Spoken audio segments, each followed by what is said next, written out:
to stay. Hello and welcome back to Beyond Boards, a podcast dedicated to the actions and interests of skaters beyond skateboarding. My guest today, Ray Barbee, is nothing short of an icon and therefore does not need much of an introduction. Ray grew up in San Jose where he started skating in the early 80s. By the age of 17, he turned pro for Powell-Peralta and was part of the legendary Rubber Boys section in their iconic video Public Domain, where he illustrated himself as one of the pioneers of street skating, doing long stylish lines showcasing his legendary no-comply variations, among other things. In the following years, aside from skating, Ray also dove deep into music and photography, passions that he has kept exploring throughout his life. I had the privilege to chat with him early July and surprise him with some questions from lifelong friends of his. So here's my conversation with Ray. I hope you'll enjoy it.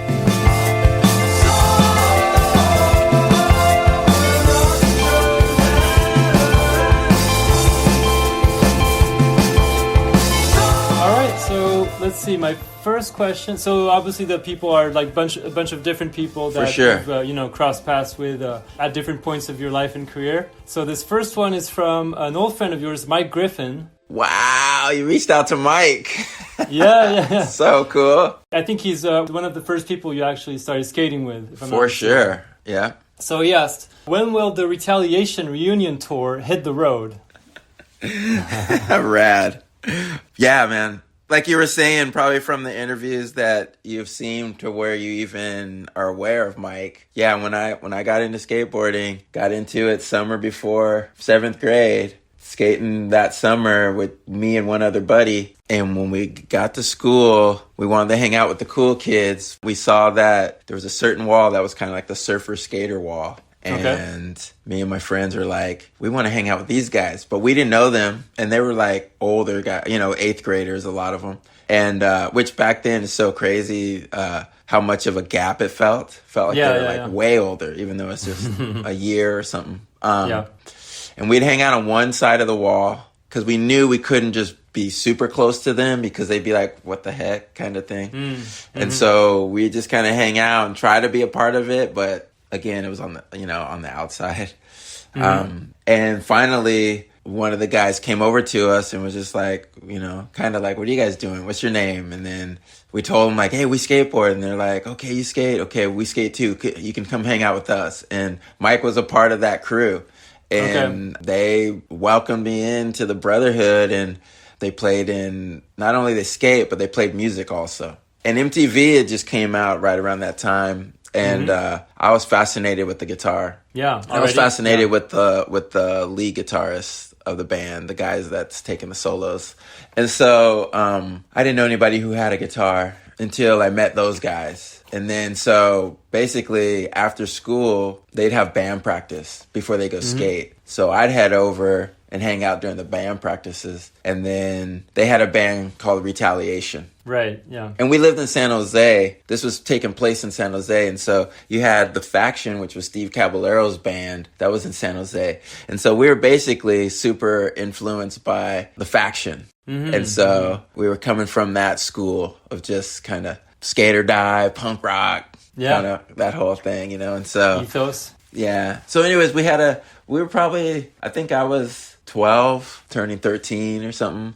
Mike was probably like 15 maybe or something. And we had our friend Joe Cibiano, who he had a band called Rage. And it was always pretty active in the music scene. And he's older. He was older than all of us. And he asked if we wanted to open up for their band, Rage. And so we got a chance to play our first and only gig. Or maybe we did a house party one time too, maybe. But this was a big gig at a movie theater. And our set was so short, which was we probably had 6 songs and blew through it in like 10 minutes. And when we were done, everybody's like, do it again. So we played it twice. But anyways, yeah, it would be so fun to get the band back together and play some of those tunes. All those years later. Yeah. But anyways, long-winded answer, but no, that's great. I felt like there had to be some backstory to it. All right, let's see. The next one is from Tommy Guerrero. Rad. He said, ask him about his real first name and how he chose to go by Ray, which is his middle name.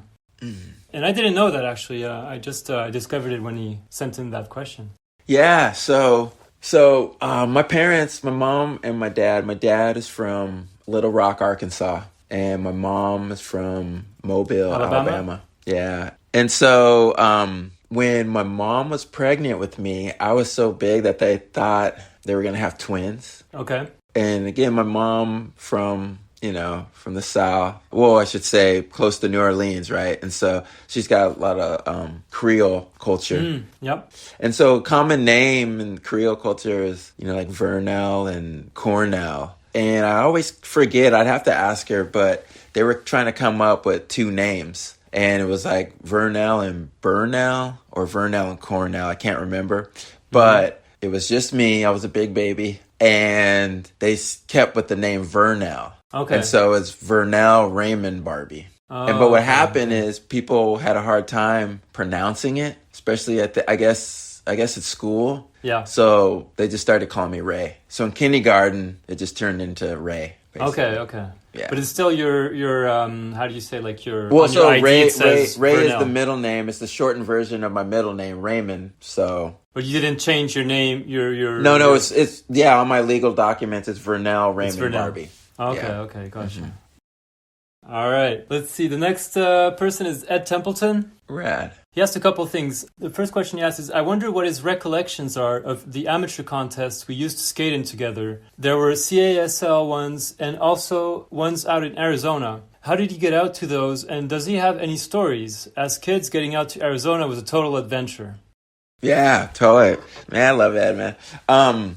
That time was so fun because, street skating was just percolating underneath everything. When I say everything, underneath the vert. Mm-hmm. And so you just kind of had this little world happening that was growing, but wasn't really covered in the magazines or anything. And so it was a really special time because it really had this sense of an underground kind of movement a little bit, Yeah, sure. And we're all young. We're just all kids. When I think about those contests, I was probably 15 or something, maybe 16. And so, yeah, a lot of those trips were Greyhound. Mm-hmm. Just taking the Greyhound, me and my buddy Robert Torres, and we just take, and Robert had made friends with John, and I forget now the other guy's name.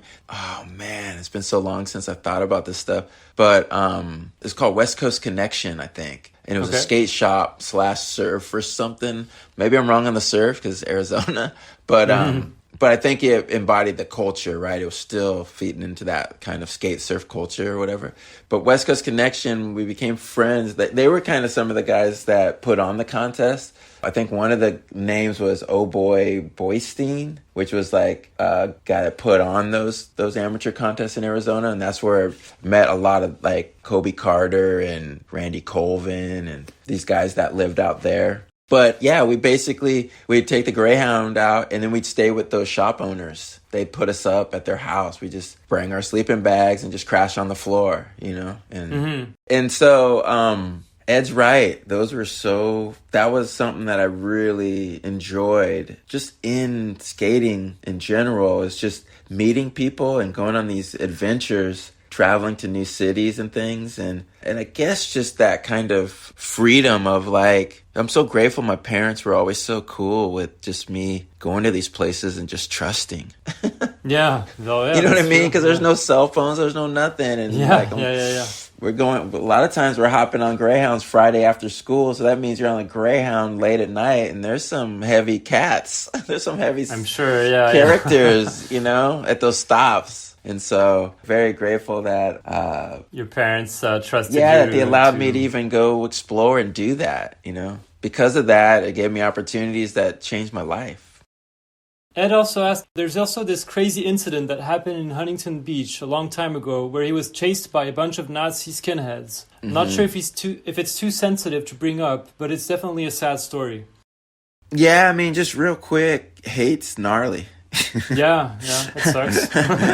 For sure. And for me, that was a heavy experience. Yeah, showed up to a coffee shop where they had bands I don't know how often the bands would play there, but it also functioned as a music venue, Yep. Past your typical open mic kind of thing with the person with an acoustic or something. Like they had full on bands. And so my one buddy, he played drums in this band called Whiskey Biscuit. And so one weekend we went out and seen them, and they're just kind of like a Rolling Stones-esque kind of band or something, you know, like honky tonk kind of thing. Yeah.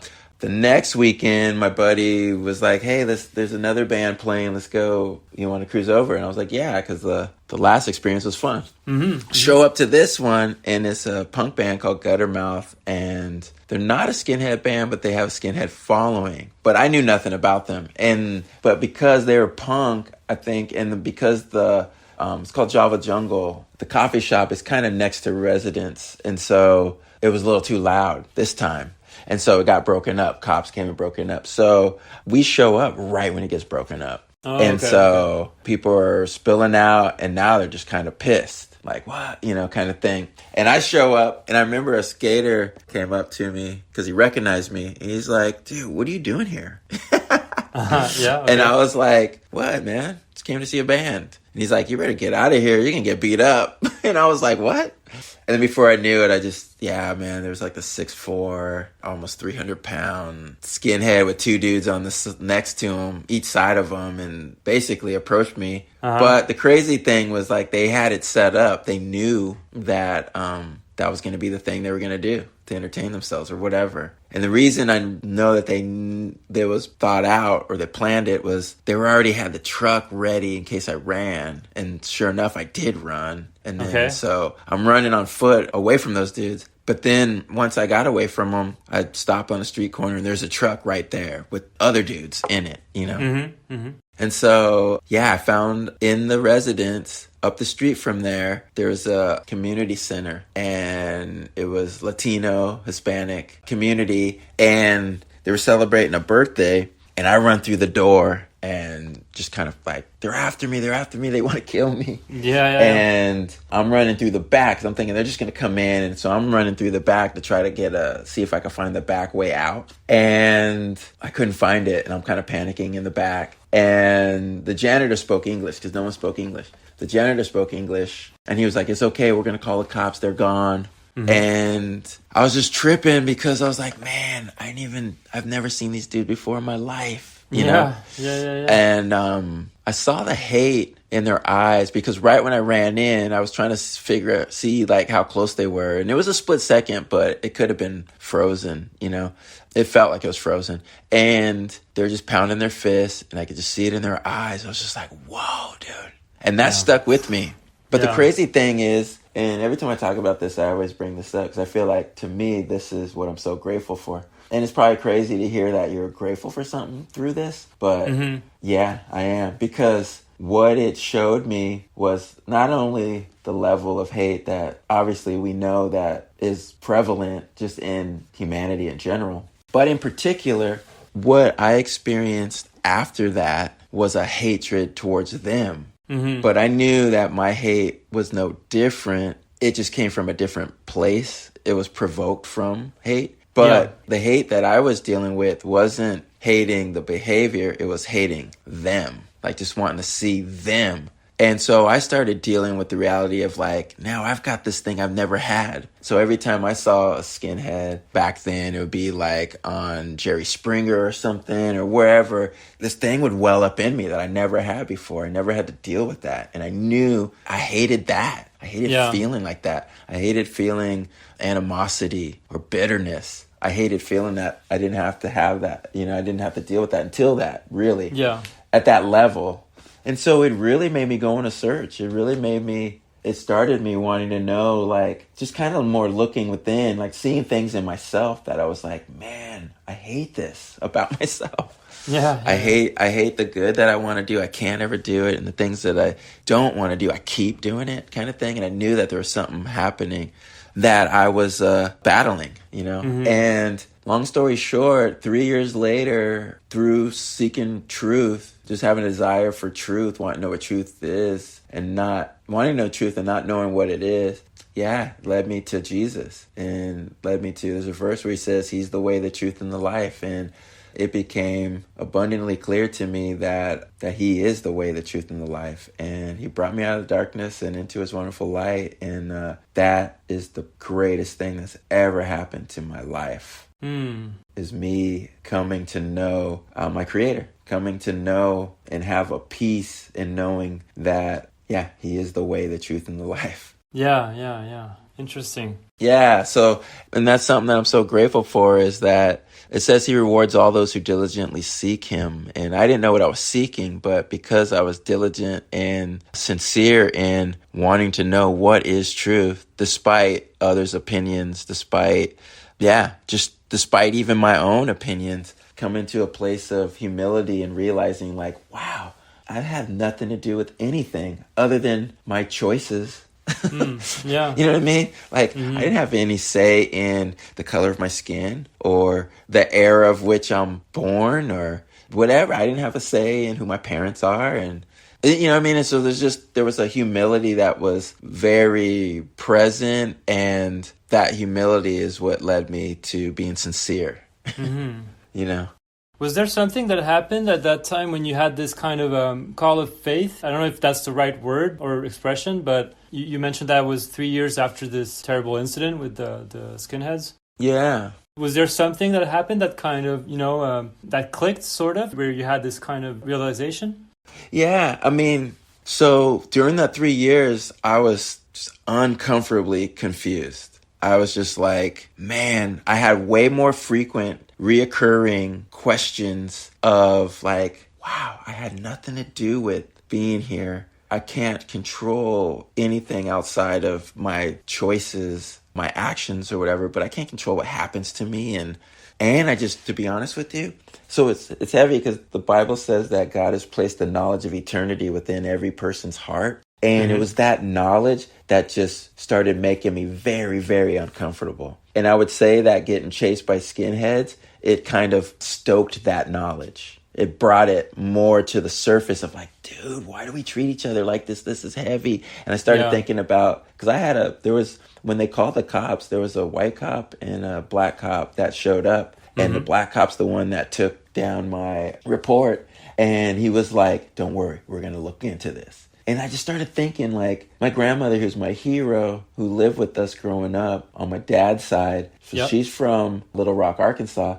And I just started thinking about and she has passed by this time. She died of a stroke. And, man, I don't know why I just started focusing on her. Maybe because when she was a kid, it was even that much farther than my parents, that much farther away from the civil rights movement and everything, right? And so when you think about segregation, especially in Little Rock, Arkansas, especially being treated the way you're being treated if you're black, right? I started thinking like that stuff's happening on the daily all the time, right? And I'm thinking, wow, well, first of all, there's no way you're going to have a black cop. The actual cops are the ones doing it, and so there's no, like, I don't know how you want to say it. Where's the officials? Where's the help when there's something, some hate activity happening? Yeah. Who do you turn call to? the cops? Yeah. How are you going to call the cops? They're going to say like, they'll beat you down too. Yeah. You know what I mean? And so this is post civil rights movement, right? This is post. Yeah. So grateful that that's not the case today. Case in point, there's a black cop that's just like, I got you, basically. You know what I mean? But anyways, I was looking at my grandmother's life and I was like, wow, how did she have so much joy and love for white people? Yeah. Honestly, because like I was thinking about my little incident, and I say little compared to what she lived through, compared to what so many others from her generation and even my parents lived through. Like, how did you manage that hate burning in your bosom because of the wrong that was done to you? Like, how were you free from that bitterness and that animosity and that resentment, all that stuff? And I just started thinking like, wow. My grandmother's loved Jesus. And she was religious? Yeah, but she put her faith in Jesus. Okay. She believed that he died on the cross for her sins. And so during that 3 years of searching, it says no one comes to Jesus unless the Father draws them. And so the Lord drawing me because of me wanting to seek truth wrestling with all of this stuff, being provoked because of this knowledge of eternity that was becoming more intense in me. Because I'd have these mornings where I'd wake up and just literally like be looking at my hands and tripping out, being like, I'm a person. Like, this is weird. Like, I can get, like just some tripping out, bugging out kind of moments that were all tied to this knowledge of, man, we were created for something outside of us. Mm-hmm. Like, we're created for something, another world, for something else. Like, there's something else going on here. Like, I just started wrestling with all of that stuff, man. Mm. And as things played out in my life and as God started drawing me to him, I mean, there's so much, but to your question, that moment, it was in Amsterdam. Oh, okay. In Holland. And I had been there. It was at the red light district, and I'd been there years. Oh, really? Okay. Yeah, I'd been there years, so many years before, so many times, I should say. And we'd get to the red light district because it's like, oh, trip out. Like, it's such a wild deal, right? It is, yeah. And I was like, this time, and all those other times I'd be laughing. And even some dudes partaking and going in with the prostitutes and stuff, you know what I mean? Yeah. And we just be like, dude, you guys are crazy. This is crazy. Laughing at it, whatever, right? Yeah. But this time, because I'm like wrestling with like, what is truth? And like, I'm tripping out on all of it, noticing just how evil I am and how evil people are. And, and again, tied to that, these experiences of hate or whatever, And so this time I'm like, whoa, I'm like hypersensitive and looking at everything. And I see just, man, like, here you go. Like, it's more free to do what they want there than it was in the States at that point. This is like, I don't know, what was it, like 91, 92 or something. And so I see a guy shooting up heroin. Not that heroin was legal, but I see a guy shooting up heroin. But we're in that area because everybody wants to go to Bulldog. Was it called the Bulldog?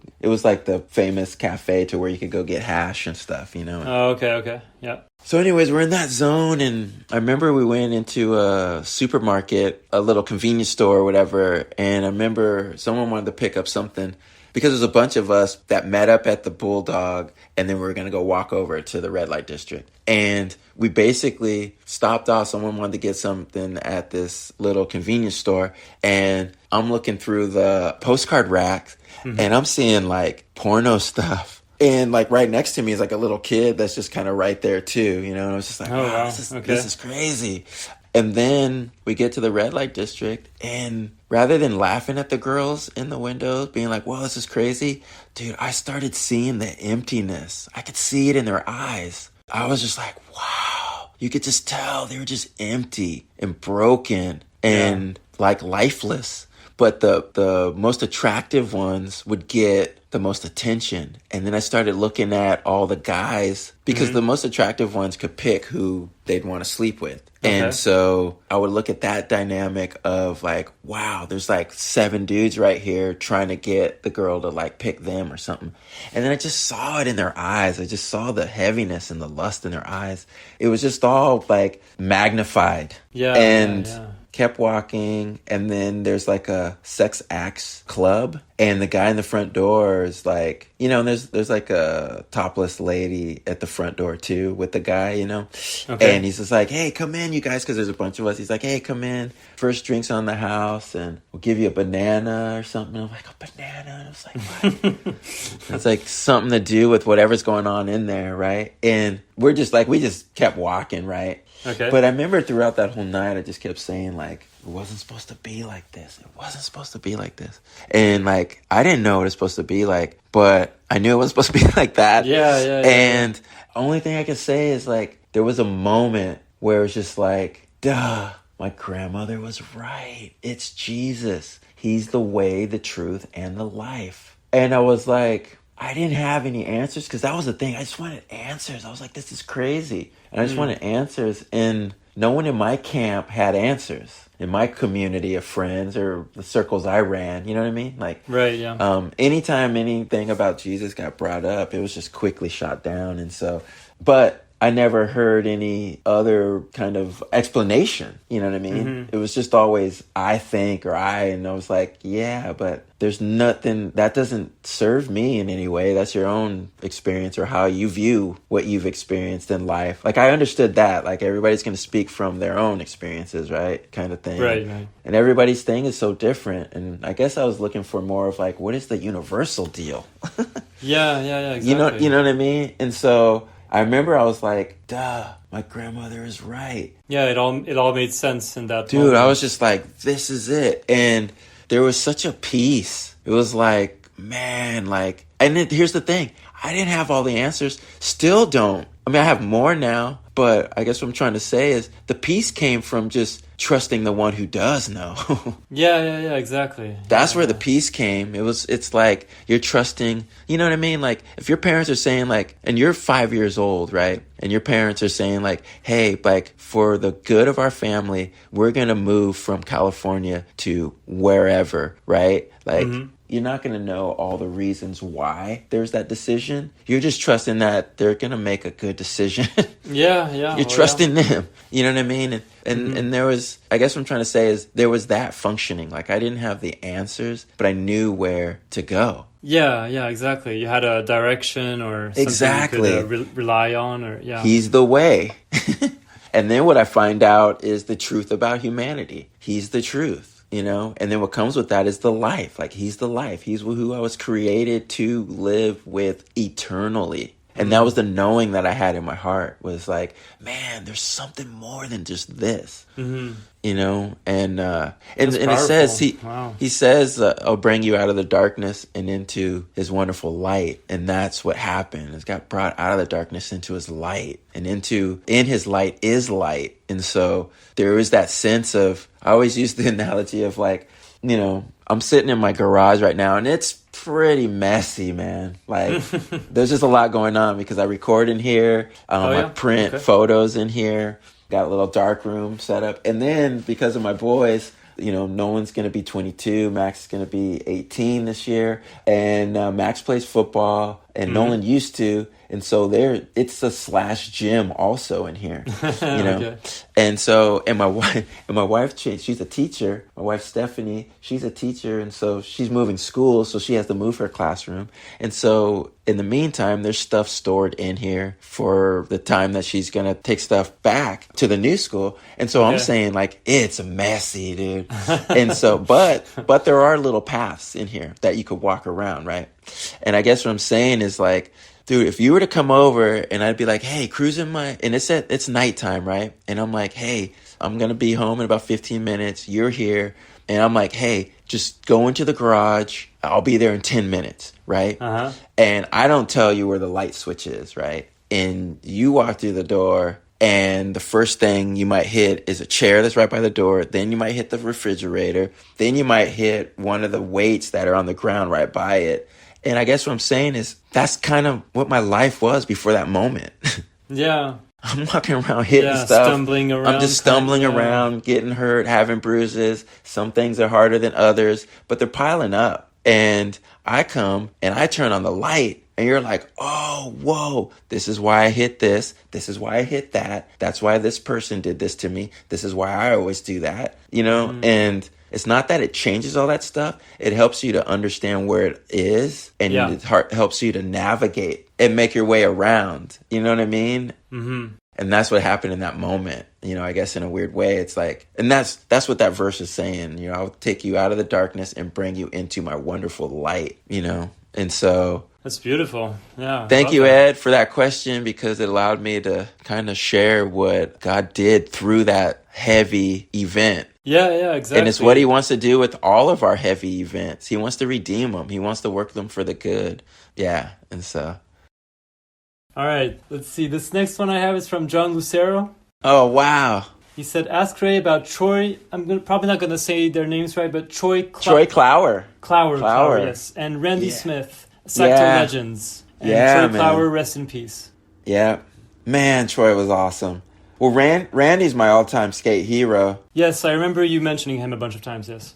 Yeah, I mean, again, going back to those stories of traveling to contests, Greyhound, like we first started, how do you want to say, dipping our toes into public transportation, going to other cities through going to Sacramento from San Jose.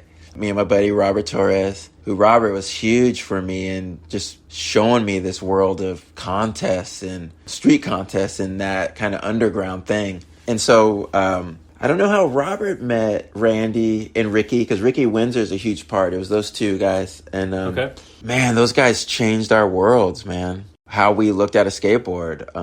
When we started taking the Greyhound into Sacramento and skating with that community, and that community was really built around a skate shop called Go Skate. There was one in San Jose area, and then there was one in Sacramento, and there's probably some other ones that I don't remember.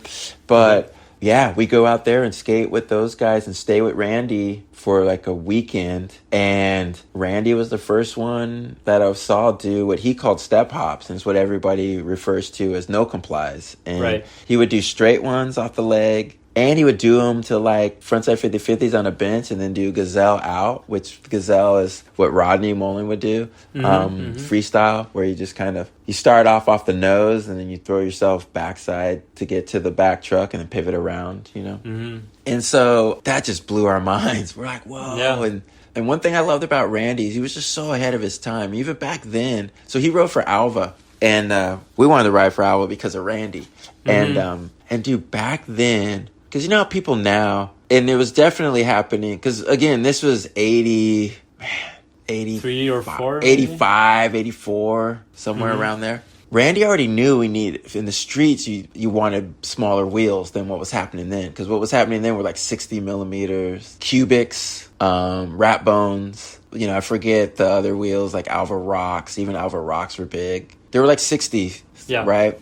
Randy was getting, because he worked at Go Skate, so he would take Powell freestyle wheels and skate those. Okay. Which even then was like, they're still big compared to now. Maybe the freestyle wheels were, so maybe the cubics were like a little over 60, and those were like 57s or something, 58s, maybe, the Powell freestyle wheels. But they were narrower. I think it had to do with that too. It was like the height and the width kind of thing. The width, yeah, sure. But Randy knew a board was done after a week. And he was the only person that Alva, they would send him John Fallahy and those guys, Hartzell and Cooksey and JT. Those guys worked at the warehouse, right? They were there working, shipping the packages and everything, right? The orders. Okay. And dude, Randy would get, I think, 4 boards a month. Which back then, you only got a board a month, typically. Yeah. So it was a lot, yeah. Okay. But the thing is he knew the board was kind of done. It was already lax, didn't have the pop. He was already on to that kind of thing. But I'd always get his old boards, which for me were like brand new. Yeah. And so, yeah, like those dudes, you have an affection towards guys that just open up worlds to you, right? Just change the whole way you perceive and see things. And that's what Randy... That crew in general, but Randy in particular, really just showed me like, wow, the openness of street skating, like what you could do, you know, and kind of the tie of like Gons and Rodney, I would say, or something, you know. And man, Troy was just a sweetheart, man. And Troy was our age. We were the little Groms trying to hang with the big guys. Ricky Windsor and Randy Smith, and then Sam Cunningham, Ross Goodman, and then John Brockton. So, yeah, those guys, they were kind of like my second kind of Griffin crew. When it's like my Griffin crew, like they were the second ones where like that community showed me street skating. There was just like, whoa, you know, like, wow, okay. The next step kind of. Where like Mike Griffin and Todd and all my friends and all these guys, they showed me like culture of skateboarding, like, wow. And then those guys showed me like the culture of like street skating, like what it could look like, you know? Yeah. And so Troy was our age, and yeah, man, we just dug him. And so he became one of the guys that we'd come out and stay with. Like if Randy wasn't around or we couldn't stay there, we'd stay with Troy. Okay. And Troy rode for GNS. And at that point, when he rode for GNS, we rode for Alva. And we were getting only like 1 board a month, and we'd go over and stay with him, and he'd have these big GNS boxes with like, because they made clothes and stuff too. You know what I mean? So we were just like, wow, dude. And he ended up getting us on GNS. Oh, nice. Okay. Awesome. Yeah, but man, yeah, so sad what happened to Troy. But man, he played a huge part of that experience for us. Mm-hmm. And I think he was huge just for with that crew in Sacramento, what they were developing, you know? Yeah. Was Randy the influence for that first graphic that Sean Cliver did for you? The ragdoll? Yeah, exactly. That's what I heard, yeah. Okay. Yeah. One of the things that drew me to Randy was just how effortless he made things look. And it really reminded me of a ragdoll, and so we just kind of referred to it that way. And then people would say they saw that in me also. Yeah, and, for sure. And so the ragdoll kind of just represents that approach. But I saw that approach in Randy. I got inspired by Randy probably for that approach. Probably subconsciously, it just kind of, I don't know. Because you can't think a style. I mean, you can't fake it. You get found out. So, yeah. Well, you can't, but it's going to look terrible. there's an interesting thing that subconsciously just, I don't know how that stuff works, you know? Mm-hmm. But yeah, the ragdoll represents that kind of feel and look on a skateboard, yeah. Okay, let's see. The next one I have is an audio one. Ray, what's up? It's Greg Hunt. Hope you're good, man. I have a lot of questions for you, but one specifically, which is something I'm sure other people are asking you about as well, the public domain Rubber Boys part. My question is, working on that part, and I'm sure you guys only filmed for a day or two, something like that. When you first saw it, how was it different than what you might have anticipated? And how did it feel when you saw it for the first time? That's it. Yeah, we've had many long conversations over the years, Ray, and I have no shortage of questions for you still. Hope this finds you well. All right, thank you. Bye. Yeah, Greg. What a talented dude, man. He sure is. You know what? I had no expectations. So for me, everything was happening so fast, and I was just such a skate rat that it was just kind of like, okay, we're going to go skate, and I got to wear the same clothes again the next day. Yeah. Because you want it to look like it's all one session. One session, right. You know what I mean? But for me, I just looked at it as like, dang, the camera's on, I can't bail. Like, okay, let's skate. You know what I mean? And I had, like, it was so early. It was my first experience in being in a video part. I had no idea what would, like, if I'd even be in the video. I don't even know. I just didn't even think. So when it came out, I was just like, wow, that's what you did with all of that. Yeah. And, you know, there might have been some thoughts, but I can't really remember. But there might have been some thoughts of like, oh, that one thing didn't make it that I dug. Oh, yeah. Like one trick. There might have been some of that, maybe. But you're not getting a private showing of it. You're seeing it with everybody else. So the dynamic is so different because you're so, right, it's that pride thing. You're so self-conscious. Mm-hmm. You're so like, whoa, like, what's everybody thinking about my skating or the part or something? Mm-hmm. I was just like, wow, this is crazy. I was kind of like, I don't want the attention. Yeah.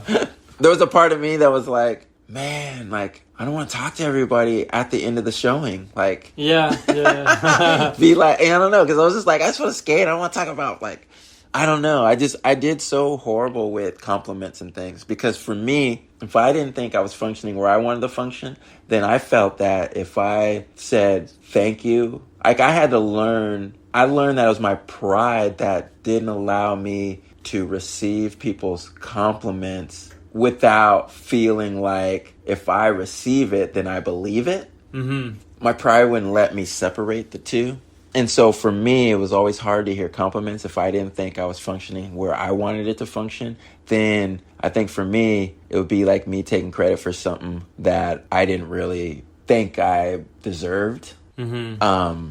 You were also super young. I mean, how old were you and so I guess what I'm video saying is out? like in that setting where it's like, I think it was I forget what the premiere was, but it's like, it's massive, right? There's a lot of people, and I'm a part of a segment that a lot of people enjoyed or had an emotional connection to. And so I was just always like wanting to fly under the radar stuff, just like, cool. But after that, it's like, Ray, and I was like, like, oh man, do that part. And I was like, I just always felt awkward and weird. So to answer Greg's question, I think for me, I was more dealing with that junk than being able to just be like, oh, super cool. Yeah. I'm like, wait, no, like,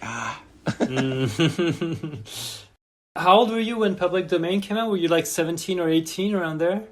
16? Oh, 16. Wow. Yeah, because I turned 17 when I graduated in 89, and that was Ban This. Were you pro when I was Public pro Domain? for Ban This. I was okay, pro. not for Public Domain. I got my board right before I graduated, so I was able to bring my board to school. And I remember telling friends at school, I was like, "Yeah, I've been working on my own board, and they're giving me a model." And then and there's so many friends that know what I do that didn't skate, but they're sweethearts. They're just like, "Man, like so cool, Ray," kind of thing. You. And, yeah, and so I remember bringing it and showing them, like, "Dude, my name's on my board," Yeah. So anyways, I turned pro before I graduated. And so I think that was junior year. Okay. Public Domain was junior year in high school. I have another Powell-related question from someone else. Let's see. Hey, Ray. It's Jaime Owens. How you doing, man? I got a question for you. Little silly hypothetical. If you could go back in time to when you were on the Bones Brigade and Stacy Peralta said, "Ray, I want you to pick one skater for me to steal from another board brand. What skater would you have told him to steal and add it to the Bones Brigade?" Have fun with that one. Love you guys. Thanks. Bye. That's a cool one. Back then. Maybe someone from H Street or... No, I'm trying to think. I'm trying to put my head back then. I'm trying to put my, who was it back then? Gons, probably? Oh, yeah. Yeah, probably Gons. Just for selfish reasons of dude, let's go on trips and do stuff I mean, for us, Gons is our Louis Armstrong. Oh, yeah. I mean, Randy comes from Gons, and Randy's had the hugest effect on me. And I dug Gons even same time. It's that thing of just, who's present before you and who you're able to skate with. And, and Randy had his own approach too, but he loved Gons. And so I guess what I'm saying is Gons is our Louis Armstrong. Louis Armstrong, I would say, arguably for jazz, he's the one who dictated the vocabulary for bebop. Mm-hmm. I feel like Mark is the one who showed us in street, wow, and Nodis is in there too. Tommy's in there too. But yeah, anyways, back then, to Jamie's question, I would have loved to have Mark be on Powell. Do you think he would have gone for it at the time, Mark? Do you think he would have considered it? I don't know. I don't think Stacy and them would have considered it. Yeah, that's another issue. Neil too. I mean, I would say, man, if we could have had Neil, that would have been so fun. Mm-hmm. Neil Blender, right? We're talking about. I figured for sure.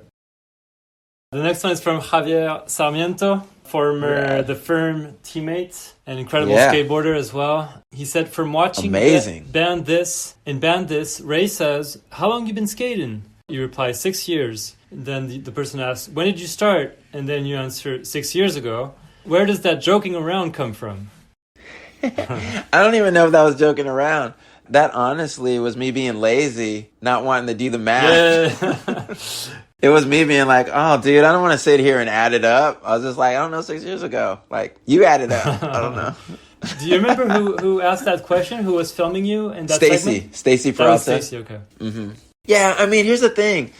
I just wanted to be riding my skateboard with my friends. And because you have heroes, right? You're inspired by what you're seeing, the guys you're seeing in the magazines, the pros that you're looking up to.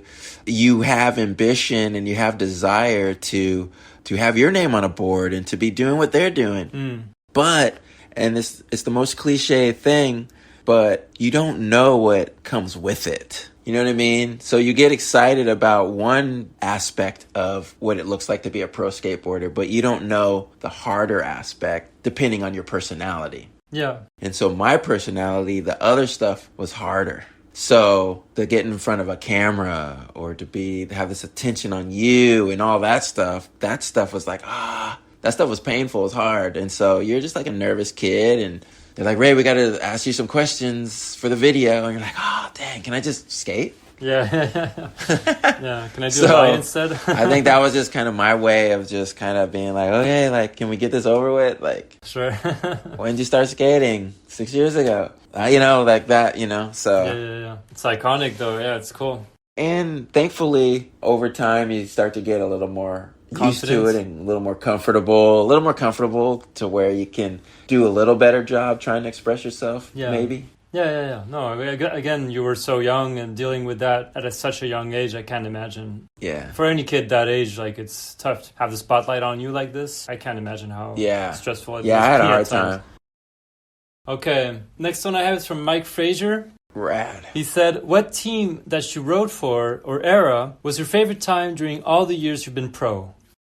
I mean, much like anything, I feel like typically, man, it's hard to compete against the first time. You know, I don't know, because that first time is such a foundation part for everything else. So, yeah, man, just riding for Alva with month-old board, needing another one, but sleeping on the floors of the hotel rooms of guys that rode for teams that had a budget. And just having all this excitement and nervous energy towards the contest the next day, the thing that you practiced for, the thing that you hopped on a Greyhound and got very little sleep getting out there for, you know? Yeah. It's like, man, and then just to be out there with everybody skating and having fun, and you're just like in this whole world, this new thing that you're finding out about, and man, nothing beats that time. It's hard to beat that. Was the team you were on the longest for, was that, I assume that's the firm, right? You were probably on there for the longest? I think so. Yeah, I would think so. What was that? 91 to like 2006-ish? So yeah, for sure. Yeah, it was a bit longer than Powell, Yeah, you know what? In the grand scheme of things, Powell was a short time. Or you know what I mean? Like, along the timeline, like, Powell was like, what, like 4 years, 5 years? I'm spotty on the math, but I want to say 87, 88-ish to 90 or something. That's a short window right there, yeah. Yeah, but I'm so grateful for Stacy's vision, because if it wasn't for that little window right there, I mean, that's the foundation of everything. Yeah. I mean, me still being able to be around and still be a part of the community and still have opportunities, like, that's all because of what happened in that 4 or 5 years. Yeah. It was the foundation. Like, that right there. I mean, I guess what I'm saying is the foundation to my contributing or being a part of skateboarding, and skateboarding allowing me to still be around. Yeah. The foundation to getting to Powell was what I'm referring to with riding for Alva and Randy and Ricky and those. Yeah. And then I'm so grateful to be able to, when Stacy left, to still be a part of something that could have me genuinely and sincerely still being excited. And I'm speaking of the firm, the opportunity to be with Lance and during that time, like, so grateful. And that's why I'm so thankful for God's hand of grace in my life, because it's his hand of grace in my life that allowed me to be a part of something at the beginning. And first it was just kind of the approach of flat ground, I guess, skateboarding, right? Yeah. And that just being developing kind of thing in the streets. And then when the opportunities at Powell-Peralta were done and it didn't make sense to be there anymore, thankful that his hand of grace in my life allowed me to be a part of the firm with Lance, and just Lance's life in general being a light towards God and towards Jesus and towards that playing a role in God drawing me to him. Because I had the examples of Lance and Yvette and Joe Gruber at the time was going to church with Lance. And so that was kind of one of those things too, where I was like, what are these? I had my eye on those guys. I was like, what are they getting into? What? Like, you know, and I'm so thankful for that. So thankful for Lance in my life and Yvette and being a part of the firm, because again, that was during a time in my life where I was just really uncomfortably confused. Yeah. And so I'm very, very grateful. The next question actually is about the firm, so you can develop a little bit from there. From there, let's see. What's up, Ray Barbee? How you doing, my man? Long time no see. Oh, man. Ray, man, you're one of my favorite skaters ever. Man, that started with Public Domain. And, man, we used to try to just flow like you. Oh, man. Yeah, it's a Donnie, pleasure is to that know Donnie? you, man. And not only that, but like you're such a good photographer and an incredible musician on top of it. So I just always gotta show you love for all those things, 'cause I just gotta. Anyway, all right, Ray, I got a good question for you for this interview. I am a big fan of the Firm skateboards. Oh man, I love that brand, the videos, the ads, the graphics, and the team riders, you know? And I really like that Weston Correa guy. I remember like being a super big fan of his. Of course, for you, a fan of yours, and Joe Gruber and Lance. Wow, you know.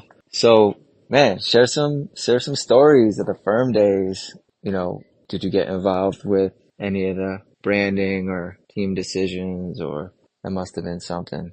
Yeah. Well, whatever you're willing to share, I'm looking forward to hearing. All right. Have a great one today, Ray. Peace. Right. I love Donnie, man. Yeah, you know, interesting enough, I don't know if many people know, but so when Lance first started the firm, so basically Tommy and Jim Thiebaud left Powell-Peralta, right? It's when everybody started jumping ship. So I can't remember if those guys left first. I think it was Jim and Tommy left first and started Real. And then I don't know if Tony followed suit shortly after with Birdhouse, and then Mike left with was it Chapter 7? Yeah, maybe. I forget Mike's brand name. But Lance was kind of last man standing, and Cab. Oh yeah. And we know Cab stayed because he's to this day, which is amazing. Yeah. And so, but Stacy, you know, and that was during the time where it's like skateboard companies were getting smaller. It was like they're done with the big five, kind of, you know, with Vision and Sims and G&S and Santa Cruz and Powell-Peralta and the big brand, you know, the bigger companies, right? And so Rocco came in and started the smaller companies, right? Like Blind and Liberty and World Industry. And so Rocco did a great job of making the big brand lame to skaters. And so Stacy saw that being the new direction. And I think he would tell George, like, we got to let these guys do their own thing. But I think Stacy's idea was do it under Powell. Oh, okay. But it'd be kind of like what Rocco did with World Industry and all the brands that were underneath. Right. And what Deluxe did and whatever. It was just Stacy had that idea for the, like, man, basically instead of those guys going and doing their own thing, just do it under kind of thing, you know. Stay in the family, but have your own thing. Yeah. So finally when Stacy left, George I think reached out to Lance and said, hey, let's do that, basically. So the firm was supposed to be under Powell-Peralta. Oh, okay. You know. And initially they were like, okay, so Ray could go with you and Colin McKay. Colin McKay was what's going to be on in the beginning. That was the idea. It was going to be start with me and Colin. And then during that time, Lance was like looking over names and stuff. And because of the interest in soccer and his history and tie because of his dad to, you know, England, and he wanted to call it Manchester United. Oh yeah, that's what he wanted to call the firm. And so that was one of the names, Manchester United.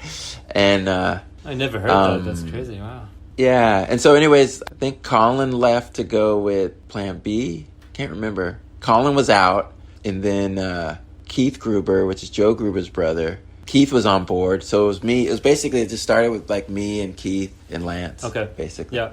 And then from there, then Joe came on. And man, yeah, Weston Korea. Like Weston, man, he is such a pleasing skateboarder to watch. Yeah, absolutely. Like, just the way the ability that he had to just make it look good, man.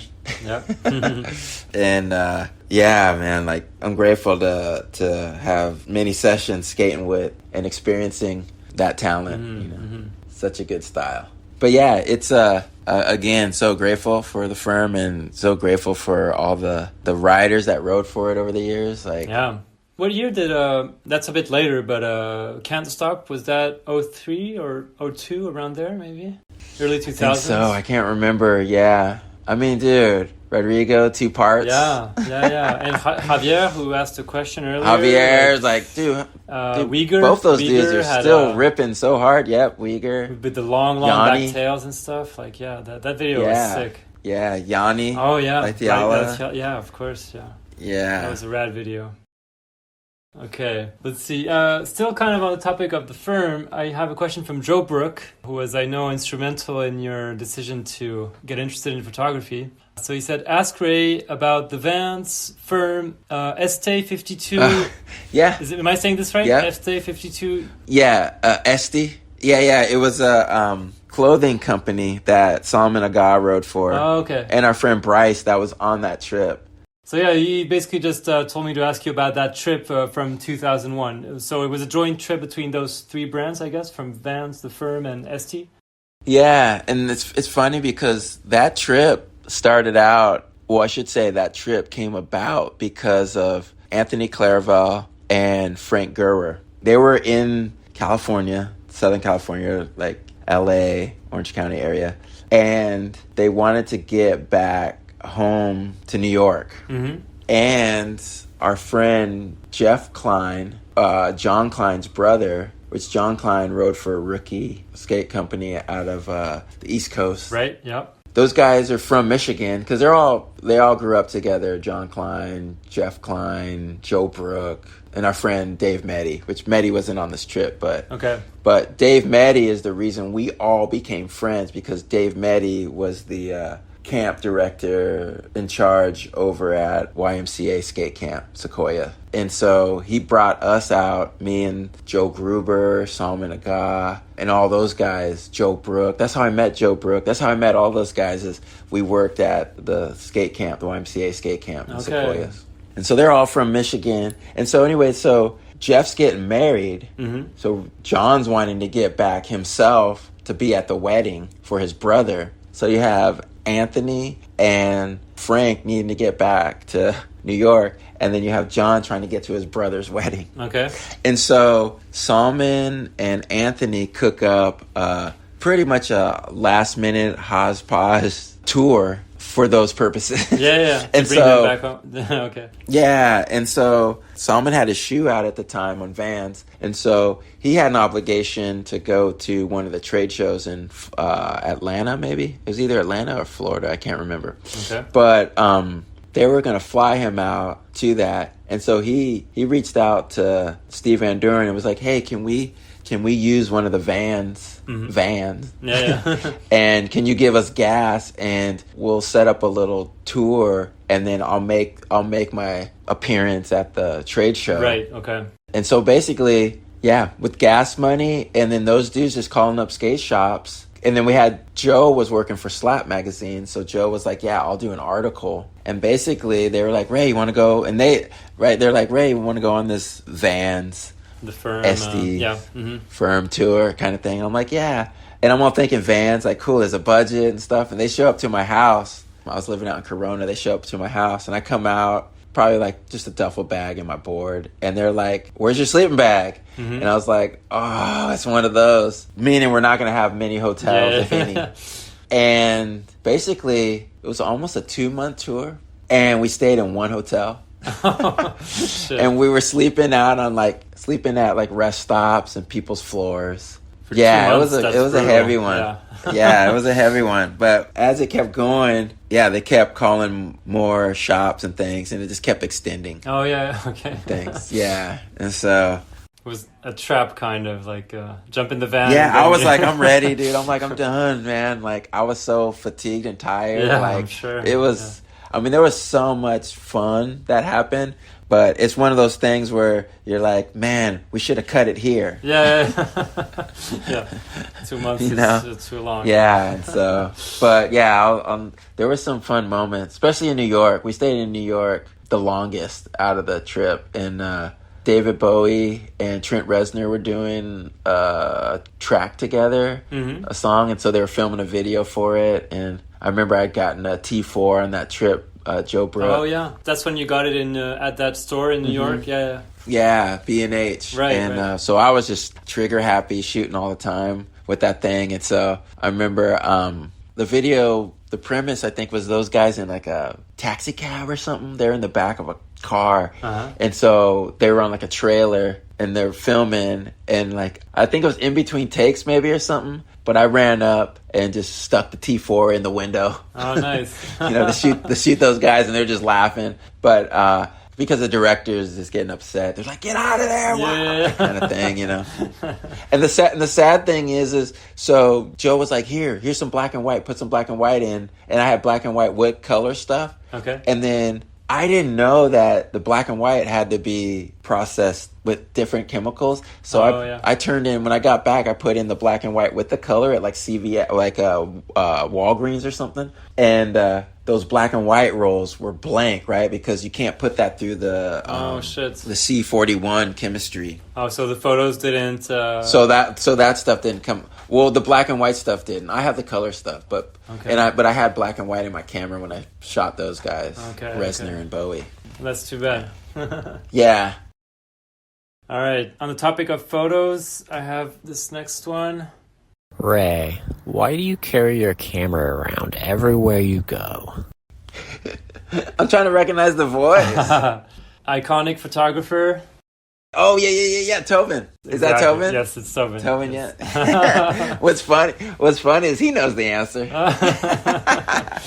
Yeah, he knows. I mean, it's funny because going back to that trip with the Firm Vans Estes tour that Joe was referring to, the reason I got a camera on that trip was because a week into it, I was seeing Joe shooting, and we were having so much fun, and I was like, I'm blowing it. Like, why aren't I documenting these moments? And I remember telling Joe, I was like, man, I want to get a camera. And he was like, okay, we're going to be in New York in a few days. I'll take you to B&H and I'll tell you the camera to get or whatever. And that's the reason I carry my camera around all the time. It's just, I want to grab moments. Yeah. Like I'm so grateful for the community I'm a part of. I'm so grateful for the relationships I have. And also, it's really enjoyable for me to just capture fleeting moments of things that I just think are interesting for whatever reasons, And so, but there's that saying that the best camera is the one that you have on you. And so, yeah, I always try to have that best camera be the best camera. Yeah. Because I would love to print stuff. I'd love to have the opportunity to be like, man, I want to print this and have this be included in a narrative or an idea towards something, And one thing I love about photography is it fits very well with my other interests. Yeah. Meaning, for traveling, whether it's for music or skating, there are downtimes. And so it still allows me to be having fun, doing something. Yeah, being creative and keeping an eye out for stuff. And yeah. Absolutely. Yeah, it just allows me to still be engaged in something. Yeah. But I feel like I shoot for the print. I love printing. Yeah, I remember you mentioning that in other interviews, that was a very important part of it for you to actually print your own photos. Do you still do that to this day? Do you print your own photos? Yeah, I mean, so I have to shift gears depending on what my projects are that I'm working on. But I've been working on an EP that's gonna come out on Tommy Guerrero's label called Too Good. Awesome.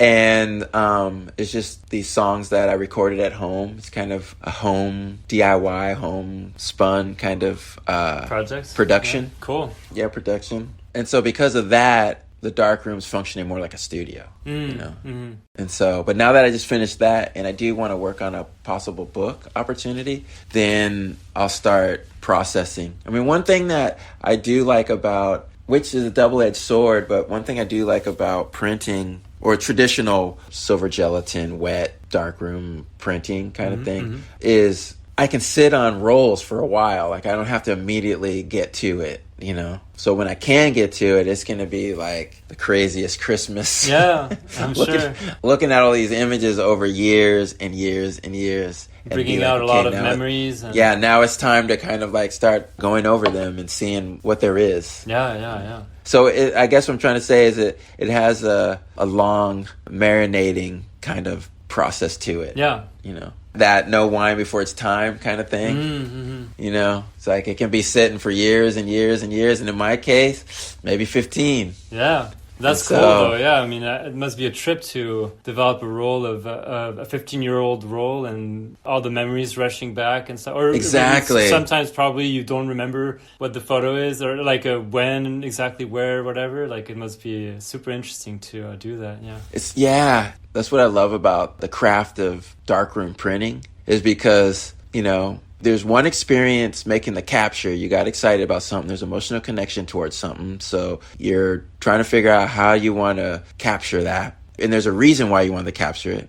And then there's the experience of, okay, how do I print this? Mm-hmm. Do I burn it down here? Do I dodge this right here to let this be a little more visible? Or do I, you know, and it's like a skateboard trick. It's like, man, that one was a kickstand. My foot drug on that print. Like, let me go again to nail this one burn right here, you know? And when you get to it finally, how you want to work the print, and you're like, okay, this is it. I nailed the trick. Yeah. And I guess what I'm saying is, like, when you look at these prints, when I've hung stuff up for shows and I look at the print, I'm remembering both experiences. Mm-hmm. I'm like, wow, I remember that dude did that weird thing and I wanted to capture it. And then I remember it took me a while to get that print. Yeah, sure. Oh, that's interesting. I never thought about that. Yeah, about the process of printing it and how it's, it doesn't come super easy. That's its own thing. Yeah. Because you're trying to get it, because your exposure could have been off. Or just the film in general, it doesn't have the dynamic range of our eyes. And so certain scenes, what it's asking of the film is like, it's not realistic. You know what I mean?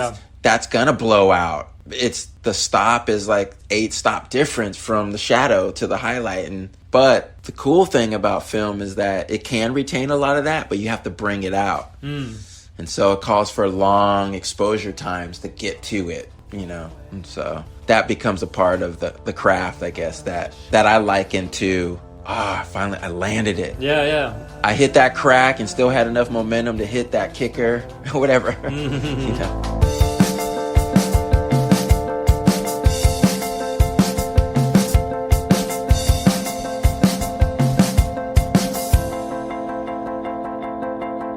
All right, let's see. The next one is again about photography. Hey Ray, this is Thomas Campbell. Let's see, what cameras do you use and what's the setups on those cameras? Like what lenses do you use? And what type of film do you generally shoot? Because you are kind of a traditionalist in some senses, and I think it would be interesting for the photo heads in the world to know how you get your cool images. All right, love you, bud. Bye. Thomas is like, let's nerd out. Exactly. But he knows I love to nerd out, so. Well, man, first off, Thomas is such a good friend, and I'm so grateful for, him helping me out in so many ways, whether it's photography or music, and we've done a lot of fun stuff together, and I'm grateful for Thomas. Mm-hmm. And for me, it's interesting to see when I started getting excited about photography and I started to learn what's my approach, what excites me, right? Because that's all that matters, right? It doesn't even matter what materials or tools you use. It matters, like, what do you get excited about? Yeah. And does that excitement inform what you're trying to get to and put before other people to try to, to do the best that you can to communicate what you're trying to do or whatever. And Thomas was one of the first guys to me that I was like, man, we're so the other end of the spectrum. Like, I love how loose and just kind of reminds me of just how he kind of is with his art in general, whatever the medium, right? Mm-hmm. That's one thing I love too, is I notice this a lot in skaters, and it might be a little harder to see in photography, but it's there. But you notice it in music too. It's just how people's personalities come out in what they do. Yeah, sure. You know what I mean? And you start to see, especially if they do multiple mediums, you start to see the common threads. Yes. Of the personality. And maybe in skating you can see it in their style, maybe the style with their personality. You see a tie there or something, or the type of tricks. that, you know what I mean? Yeah. And so I guess what I'm trying to say is like, it was really interesting seeing Thomas's personality in his art, in the photography and the approach to it, you know? Mm-hmm. It's like loose but controlled, if that makes sense. Yeah. And so where I realized for me, I'm like, it's all rigidity in the sense of like, I got to get my times down. I need this black to sit right here. Like, one thing about photography that's interesting, especially when you're dealing with film, is like, it's probably the most rigid thing that I function in, I guess. Mm-hmm. Meaning like my times for the type of film that I use, my times for, you know, if I'm pushing the film, or if I'm like the Ansel Adams kind of zone system kind of thing of like, okay, I got to expose for the shadow, but develop for the highlight. Like, the chemicals, that stuff is formulaic, like, because there's so much, I guess, random aspects in photography, but when it comes down, at least with film, when it comes down to processing, it's very formulaic, right? Because it's functioning, it's science, right? In the sense of chemistry, and like the materials are going to respond a certain way if the temperature is a certain way. Right. And because you're trying to get some consistency, then you stay on it, you know? And so for me, I learned early on from my friend Ray Zimmerman. He was like, dude, you got to simplify. You got to simplify. Because I was going crazy when I was learning to print. When I had an opportunity to go to Japan and play with my friends, the Masson 2, we toured. And my friend, Juan Martin, he was working for a magazine called Giant Robot at the time. It was an Asian culture magazine. Okay. Out of LA. And he was like, Ray, I heard you've been, because I learned to print at the Long Beach Community College. And man, it worked out perfect to get in there and woodshed, because I could go in at like 8 o'clock. I dropped the kids off at school because they were in elementary school at that time. Mm-hmm. And then I just head straight over to the college, and I could get in by like 8:30 and be printing up until I get calls at around like noon with dudes waking up being like, hey, where do you want to skate? And I'm like, okay, I'm just washing my print. I'll be out or whatever. And so I was able to, when I went to Japan, Martin said, dude, document it and we'll do an article of the tour. Mm-hmm, mm-hmm. And so I was like, cool, first assignment, like photo assignment. I was so excited. I was telling my friends, and a lot of them at the time, they'd already switched over to digital because their work called for it, right? And so they had like all this film that they hadn't used in a long time, even film cameras. Like Zimmerman was like, here, take my 645 Fuji folder camera. And I was like, okay, thanks. And then my buddy Ben Clark, he was like, Ray, I got a bunch of old film I'm not using. You can have it. Mm-hmm. So, and then my other buddy, Robbie Jeffers, he was like, Ray, take my M6. And it had two lenses. It had a 50 and a 35 Summicron Leica glass. And I was like, I went out there just shooting every film. I had stuff from like, you know, Fuji, Neopan 1600, which they stopped making, to like Kodak 3200, to like Tri-X, to like Ilford, all of them. And then all this like color stuff too, Ektar and like slide stuff and Ektachrome. And so anyways, I get back with all this film and I go over to the college, and each film calls for its own kind of, you know, I had some Kodak T-Max stuff, so it called for a different developer. Okay. I was just all over the place of like what to do with all of this stuff. And I was getting overwhelmed and frustrated. And one of the best advices that I ever got was from my buddy Ray Zimmerman. And he was like, man, you just got to simplify, because you got to learn. You're like trying to learn with all this different, be like trying to go out skating. You switch up your setup every day you go skate. Switch your trucks if you could every day, and switch your shoes and everything. It's like, he's like, dude, you just got to stick to one camera, one lens, one film stock, and one developer. Okay. And that right there, I haven't changed from that. There's so much in that. There's so much to explore in that. Sure. And so from Joe Brook saying, Ray, when we get to New York, I'll take you to B&H and we'll get you, I'll tell you the camera to get. The camera he told me to get was a Yashica T4. Which a Yashica T4, why the skaters loved that camera when it first came out, because that was their lifestyle camera, right? What they would shoot in between skate stuff, right? The lifestyle hangout stuff.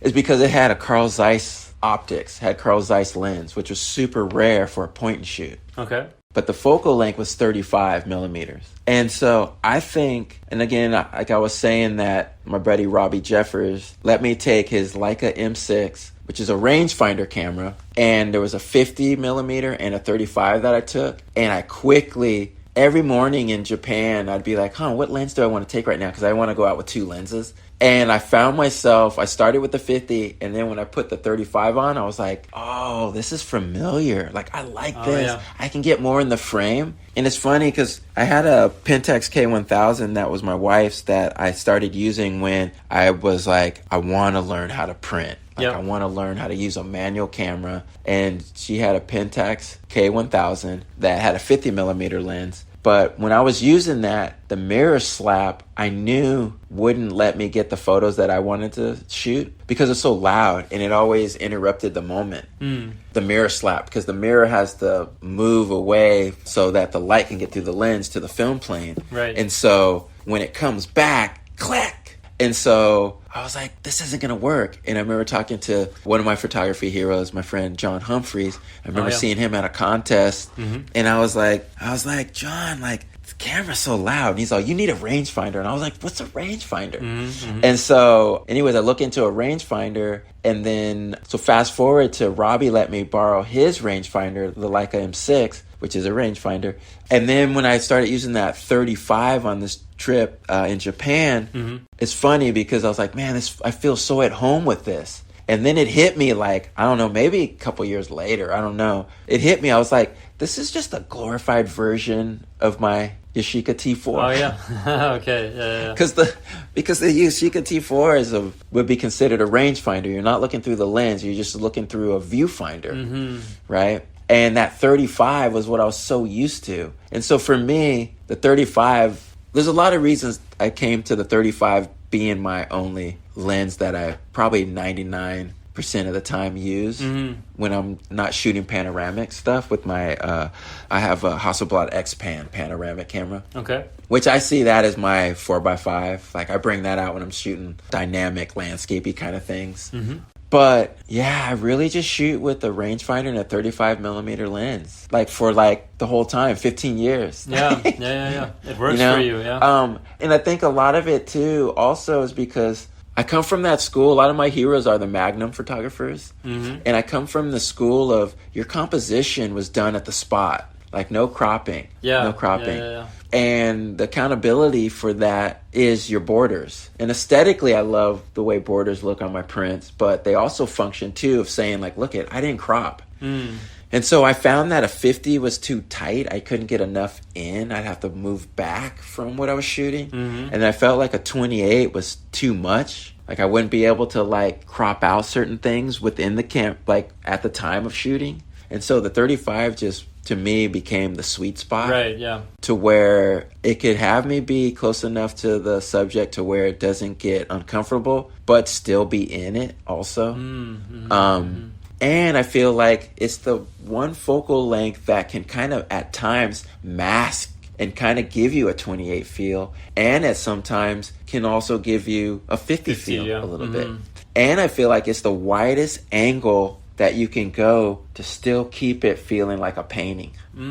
Or like some of the older like impressionist guys, you know what I mean? Like when you think of like, they weren't painting in the style of like a wide angle lens. You know, and so I feel like the 35 lets you get the widest before you start to lose that kind of painterly kind of look or whatever. And so for me, it's kind of my that's what you like Swiss to do. Army knife kind of lens a little bit. You know what I mean? And then again, the rangefinder, it's like I love everything about. For what I do, it's the perfect tool. Like, you can't shoot action with that, but what you can do is shoot what I love to do, and it's just capture moments. Yeah. And it allows me to be unobtrusive, and it allows me to be quick, because I can, with that 35 also, with the depth of field, it allows me to have a wide kind of fixed focus point. And so some shots, I can just already set everything up before I even put it to my eye, because I know I don't have to sit there and focus it, because I know it'll sit within my depth of field of where I have, stop down to 16 at like 250. I can pretty much grab things from 3 feet to almost infinity or 20 feet out. Whatever's sitting in there will be in enough focus. I'm not saying it's hyper focus sharp, but it's good to print 16 by 20 and still look nice. You know what I mean? And so, yeah, so Ilford HP 5 400, I rate it. You know, I tell my meter that it's 250. And then when I process it, I've learned to process it to where it will manage the highlights, because technically I'm overexposing, you know. But I do that for the shadows to have detail. Okay. And I feel like box speeds are kind of a safe thing, but the true speed is a little faster, or I guess it's a little faster, meaning it can accept more light than the 400. 400, the shadows would tend to be a little more murky. So anyway, that's some photography nerd stuff. Yeah. But for Thomas's question, it's the Leica. Right now I have an M4 that I love. It doesn't have a meter, and it's my 35, my trusty 35 f2 Summicron. It's a Canadian version, and again, the film is HP 5 400, and then the developer that I love is Kodak HC110, but they've kind of changed the formula a little bit. But anyways, Kodak developer. All right. Yeah, there you go. All right, so let's see. The next one I have here is from another firm teammate of yours from back in the day, Bob Burnquist. Oh, rad. So let's see. He said, first, I would like to know, how is he doing? Love you, my friend. Ask him how he feels about the progression in technical street skating, competition, and even the skate videos of today compared to his early days. We only have one Ray Barbee, but it would be awesome to see more of Ray Barbee flow and fun out there these days. Much love, Bob. Oh, Bob, man. I miss Bob, man. Man, what's that saying? On the shoulders of giants kind of thing. And, man, I mean, first off, dude, how amazing is the ability that skateboarders have now? It's incredible. I mean, Instagram and the technology that allows everything to be kind of brought to one hub, if you will, what's happening all over the world. Because, you know, I'll never forget when Public Domain came out. I'll never forget touring and going out to Europe. And I remember being in London and skating at South Banks. And it was before, and we were out there to premiere it. So nobody had seen any of it, you know? Like I was saying, we're skating at South Banks. And man, I remember thinking like, wow, they're still doing tricks from like maybe, I don't know, maybe at that point, a couple years prior. Kind of like bonuses. And then I realized like, oh, they're still doing the tricks from the last videos they saw, which were like these like Vision and Sims video and maybe Bones Brigade video show. Where it's like the street skating really mimicked vert, right? Like a lot of your ideas in street just came from vert. So you treated everything like it was the lip. You treated curbs or anything like it was the lip of the vert ramp. It bonelesses was still transitioning into it. Yeah, it hadn't really gotten to the freestyle influence, I guess. And then kind of moving away from the vert kind of ideas in street. You know, it hadn't quite gotten there yet. Okay. And so, anyways, my point is, and even bringing that up, is that like now with just the accessibility through the technology, where now, man, we're seeing everything real time. If Thrasher comes out with a new part, everybody across the world who can get Wi-Fi or whatever can see it. And there's how do you want to say it? In musical terms, the interval. Or just in general, just the interval, the time from when somebody can see an idea or see a trick and then them go learn it is way quicker. Yes, exactly, And I think that plays a huge part of the progression in skateboarding. You know what I mean? And there's something also I feel about when you see someone do something, then that takes a step out of the process. Because, you know, early on, you kind of didn't have reference points. You just kind of had ideas and you're like, I think this could be done. So, but you kind of have to get over the hurdle if it can be done. Oh, you know what I mean? You have to get over the hurdle of not only could you do it, but could anybody do it kind of thing. Yeah, sure. And so I think that plays a huge part too. When you see something being done, then you're just like, well, it can be done. So I got to figure out how to do it, you know? But to Bob's question, man, I'm blown away with the ability and the talents that I truly believe are God-given that skateboarders possess. Mm-hmm.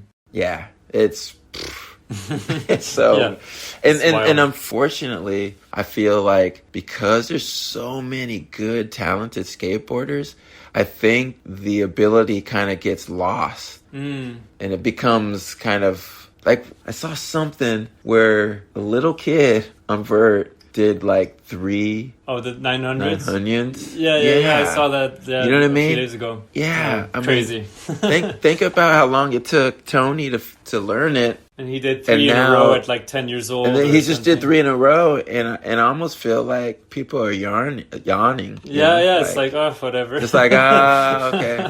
You know what I mean? Where it's like, dude, we would have freaked out. We would have, you know what I mean? Yeah. And so, unfortunately, I think there's a little bit of, we get desensitized to the ability because it's so common now, unfortunately. Mm-hmm. I think that's just part of the human condition, unfortunately, you know? People kind of have to be reminded of like, no, dude, this is crazy. Yeah.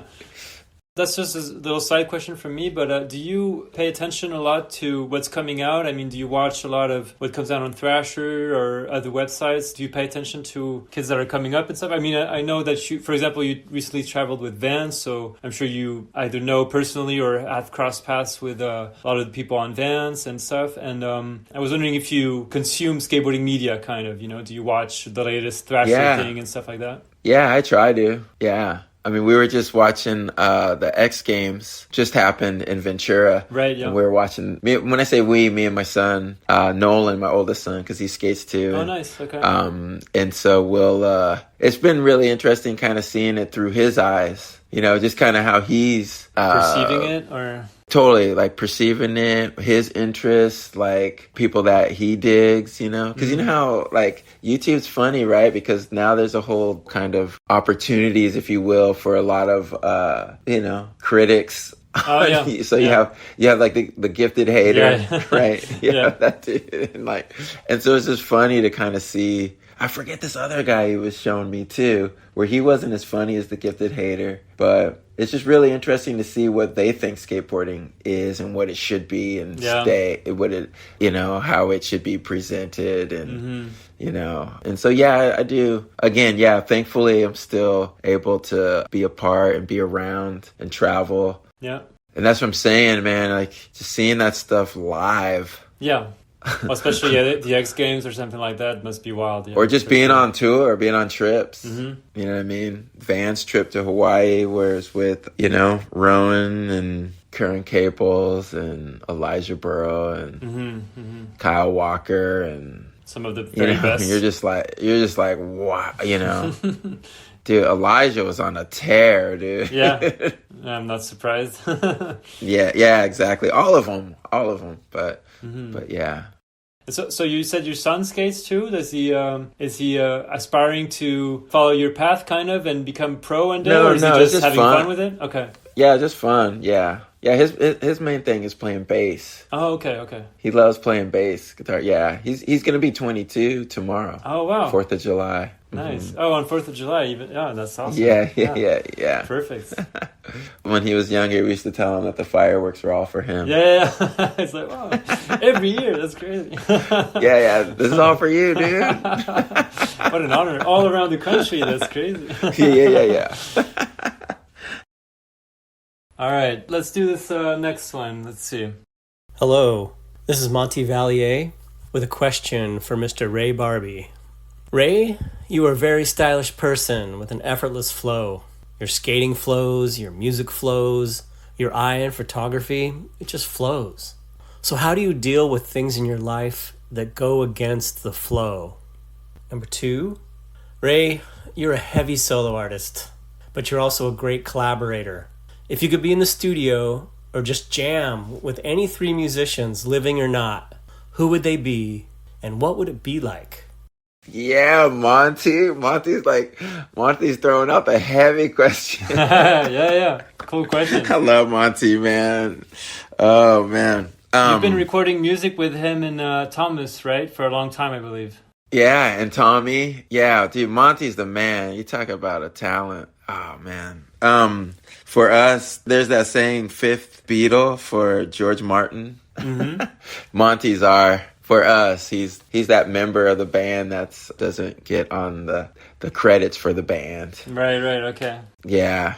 Let's just take one of Monty's. Man, what musicians? Wow, man. That's a interesting one. I would say for drums, one of my favorite drummers is Brian Blade. Man, playing with Brian Blade, and who else would be so fun? I mean, the thing is half the people I don't even know if I'd be able to hang with. I'm sure you would.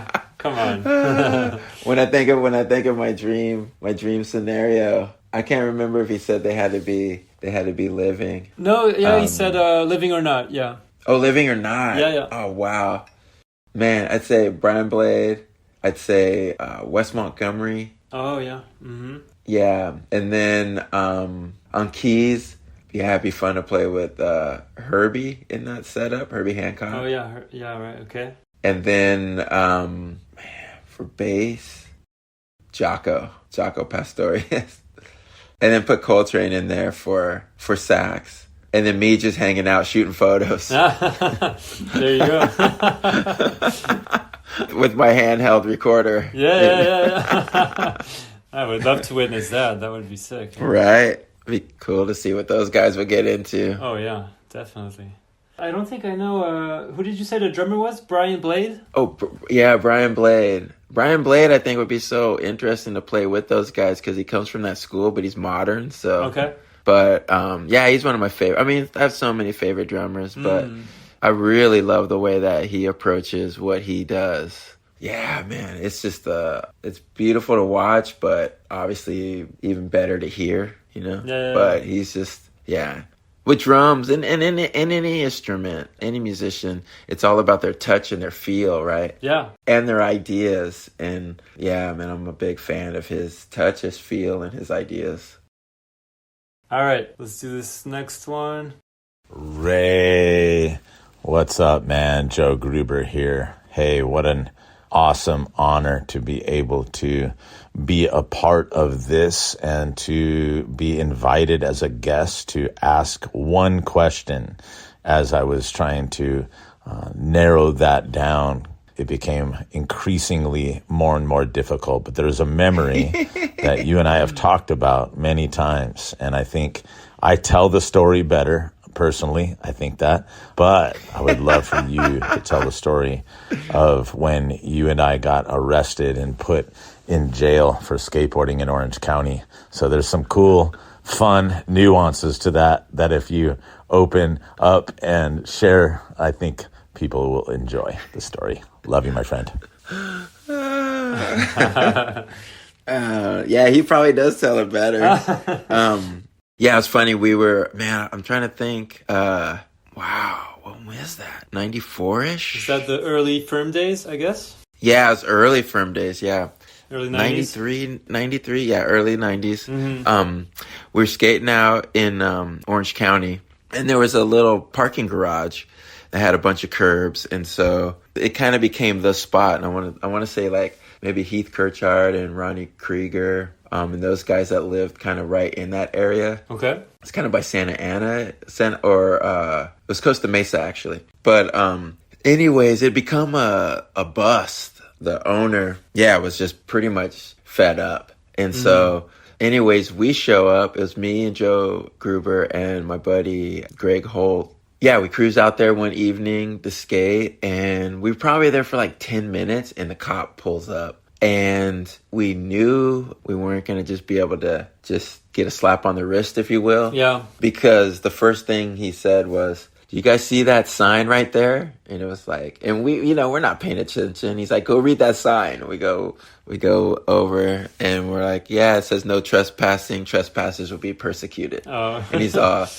"Yeah, he was like, "Go read that sign because you're about to be arrested for it." Oh, shit. And we were like, "Oh, man." Yeah. And so, But the cop was cool in the sense that he was like, look at, because our car was parked on the property. And he's like, look at, I'll let you guys move the car because if you don't move the car, it's going to get towed and you're going to get accrued penalty. You know what I mean? You're going to have to pay for that and get it out of the tow. Get it out. So he's just like, look at, this is the last thing I want to be doing, but the owner wants to press charges. Oh, wow. Okay. So we're like, dang, okay. So then we get over, they take us over to the police station and they put you in like a holding cell kind of thing with a bunch of people to get booked or whatever.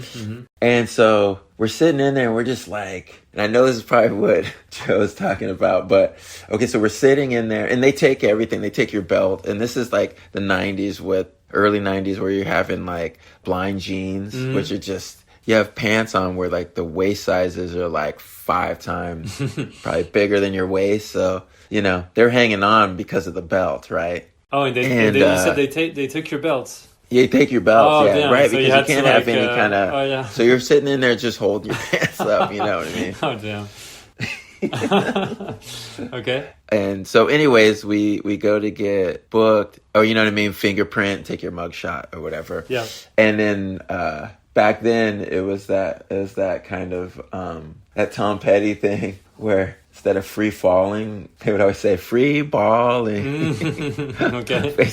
Basically no underwear or whatever. Yeah. And so when you had to put your hands up, you know, to get fingerprinted and everything, for me, my jeans dropped. Yeah. Basically, you know what I mean? Oh, and I got nothing, you know.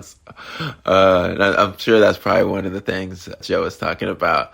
But anyways, the whole experience, we were just like, dude, this is crazy. Yeah. Like, we're in here, you know, because when we're sitting in there waiting to get booked, we're talking to other guys, like, what did you do? And one guy was like, man, got on this, like, rape charge, but she lied and all this stuff. And we're just all, dude, this is crazy. Yeah. Like, we were just skating some curves or not whatever, at all the you know same. what I mean? Oh, my God. Yeah. So anyways, we actually got let out on our own recognizances, it's called. So the judge let us out. And so how long did you spend in jail for? So we probably got in there at around like, I don't know, it was kind of like 7 or something. And we got out at around like 2 or 3 or something. Oh, okay. So it was less than 24 hours. Okay. We didn't have to stay overnight. Okay. No. Yeah. Oh, No, but sitting in that jail cell and just being like, because then once you get booked and you get into a smaller cell kind of thing. Yeah. It was me, Joe, and like one other dude, and the other guy.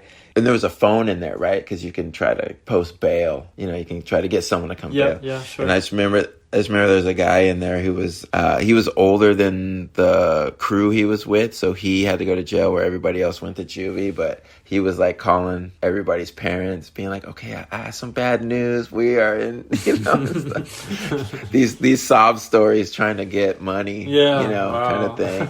And we were just in there trying not to laugh. Because it was so like, the dude was like, I don't know, it was just crazy. But that's not how you expected your day to go. Yeah. Nah, man, we thought we were just gonna ride some curves and hit up another spot. Yeah. But, yeah. That's gnarly. All right, let's see. Let's do this next one. Hey Ray, it's Rick. I know it's hard to say favorite, but what is your favorite song to cover when you're jamming? Love you, brother.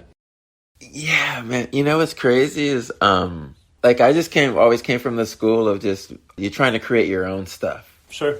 Mm-hmm. You know what I mean? And so never really covering songs too much ever. But you know what? Actually, lately I've been having a lot of fun playing with friend Ryan and Lance and Paul. They have it's called Billy Rubin. Okay. And basically it's playing all the old punk tunes that were on their playlist when they were skating the parks in the 70s. Oh, cool. You know? Yeah. And so, anyways, those have been fun covers to play. One of them is like Sex Pistols, Silly Things. There's like Eddie and the Subhumans, American Society, and we do Buzzcocks, Say You Don't Love Me, kind of thing. We actually do Stiff Little Fingers, Alternative Ulster, and so anyways, all of those have been really fun to play. Yeah, I'm sure. Yeah, that's cool. And we even do which might be one of the favorites, we even do a Prince tune that not many people know about. Yeah. Called Once You Were Mine.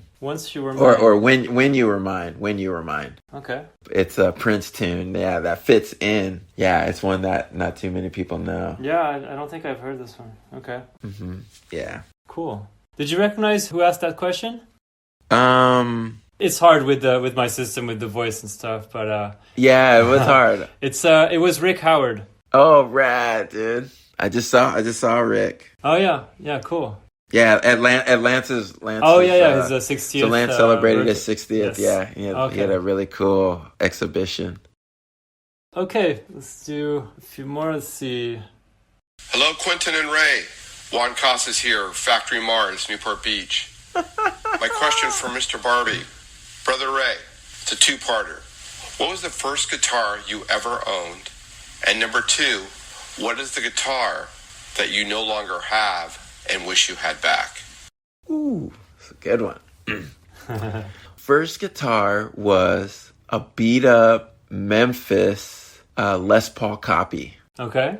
It didn't stay in commission long because I don't think I was able to even get it set up. I think when I forget how I got it, but I think something was kind of messed up with the pickups or something. And so I didn't really have an amp, but I had a friend's amp that I would be able to use when we'd have band practice. But I think the most use I got out of it was just playing around at home, not with an amp, just acoustically, Yeah. And so, yeah, it was like a beat up kind of Les Paul copy.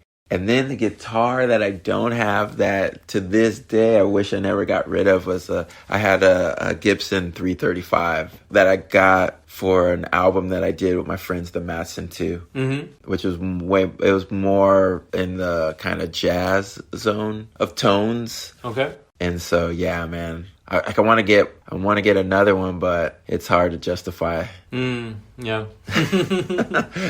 It's a pretty penny, man. Yeah, I'm sure it's not they're cheap. pretty. Yeah. Yeah.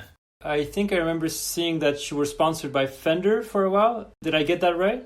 Yeah, so that's how I know Juan, actually, is because Juan worked with Fender. I think he still has it. It's called the Mars Group, and it's an agency where he's able to kind of help brands speak to our culture, basically. Okay. And so there was a time in early 2000s where Fender, they were trying to speak to the skateboarding audience. Our skateboarding, community, you know. And I love Fender, man, because they get it. I remember talking to, at the time, one of the higher ups, if you will. Sure. Just saying, like, look at Ray, like, because I was like, man, why do you guys want to have me be a part of this program?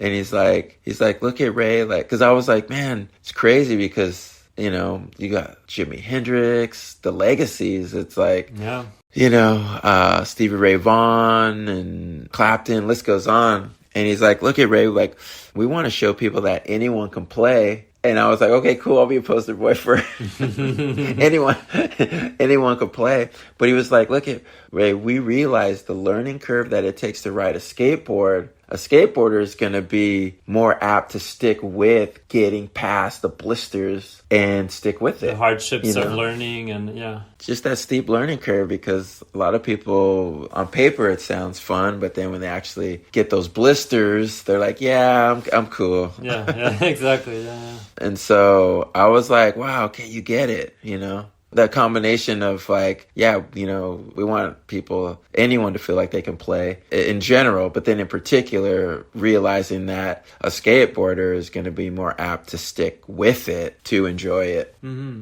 Yeah, it was a smart move on their part. Like you're definitely a good entry point in skateboarding if you're like a guitar brand or like something like that. I think you're definitely up there with Tommy Guerrero, and now also Danny Garcia, for example, is really getting more and more known and stuff. But it makes sense that they would knock on your door, kind of. Yeah, I mean, if you think about it, it was a really interesting time because you had a lot of guys that were part of that program in skateboarding. And I feel like that just speaks to skateboarding, right? Like skateboarding, like the title of your podcast, Beyond the Boards, right? Mm-hmm. It's like, man, just that personality and the culture itself. I guess what I was going to say is the personality that leads you to be interested in skateboarding is the same personality that leads you to want to explore all the different kind of, I always say the different patches of the quilt, if you will. Yeah, exactly. Where videography, photography, music, art, graphic design, all of that stuff. Like, I guess that what I'm saying is the personality that wants to explore those things, that want to kind of, want to try to see if it's something fun to do. And so I guess what I'm saying is no surprise that like Bob was a part of that program. Danny Way. Yeah, Bob playing. Like, there's more, just there's a lot of interest in playing music with skateboarders, and BMXers and snowboarders. And so they had a interesting little collective of guys from each respective discipline, if you will. Yeah. Activity that was a part of the thing. So, and so, yeah, it was cool. It was fun. It was fun to, I think even Steve Salba was in the mix and stuff. Yeah. Oh, wow. Yeah, it was it was a fun time. They put us in their catalogs and stuff, and but the relationships from that time remain to this day. And so I'm very grateful that my buddies over there at Fender, Michael Schultz and Alex Perez, and these guys they allow me to still be a part of the family. Yeah, that's cool. Okay, let's see. This is from Michael Burnett. He asked a couple of things. So his first question is, how do you deal with fans who come on too strong? Yeah. Well, thankfully, man, I love people, man. Yeah. And there's an interest in them, genuinely. And so over the years, I've learned to kind of diffuse any kind of, maybe, I don't know how you want to say it, awkward like I used to struggle with just like, oh my God, like, do you know who you are? Yeah. kind of thing. And I'm not sure. I mean, there's so many different kind of what Michael said. There's so many different forms of coming on too strong. Like, because there is the coming on strong too. Like, dude, give me your board, or give me. Yeah. You know what I mean? But or there's a coming on strong, like I was just saying, where it's just like, oh my God, come here, like, will you shoot a photo with all of us right here? And and for the most part, like, you can kind of, I don't know how you want to say, diffuse it. I've learned to diffuse it quick and just be like, dude, I'm just a normal human being. Yeah. Just like you guys, like, what do you do? What are you into? Where, like, you guys having fun? Like, you know what I mean? Like, put it on. You become the interviewer. You become the person that's like, man, I'm interested in you. Like, what is, like, and I feel like sometimes that surprises them, maybe, or something. Sure. You know what I mean? And it kind of calms it down. You know what I mean? Just relate to them, like, if it's just someone that, I don't know, maybe it's harder to explain than to do. Yeah, no, I'm sure, yeah. And that being said, at this point, I don't feel like the percentage of that is high. Okay. You know what I mean? Because they're probably just like, who's that old dude? It's funny because I was reading what he sent me, and I had Chris Haslam not long ago on the podcast, and he told me that a few years ago someone saw him in a parking lot and like basically went into a car accident just to get his autograph. Yeah. And then kind of left the scene, like something crazy. Like, I'm not explaining it well, but it was like pretty insane. It was like, wow. Yeah, So walking Paco the other day, there was a car that, like, I was walking across a driveway. It was on a main street, where I live. It was a main street, so it's busy. But there's businesses on that main street, and there's apartment buildings also, right? And so you're walking past a business, and then there could be a driveway that leads into the parking garage of a apartment complex, right? Mm-hmm. And so I'm walking, I see this car like change lanes real quick and get over, and I'm thinking like, oh man, like I'm in his way. Oh yeah. Because I'm walking across the driveway right there. So I'm like, oh, come on. And so like, I'm like, come on, Paco, like kind of try to clear the way.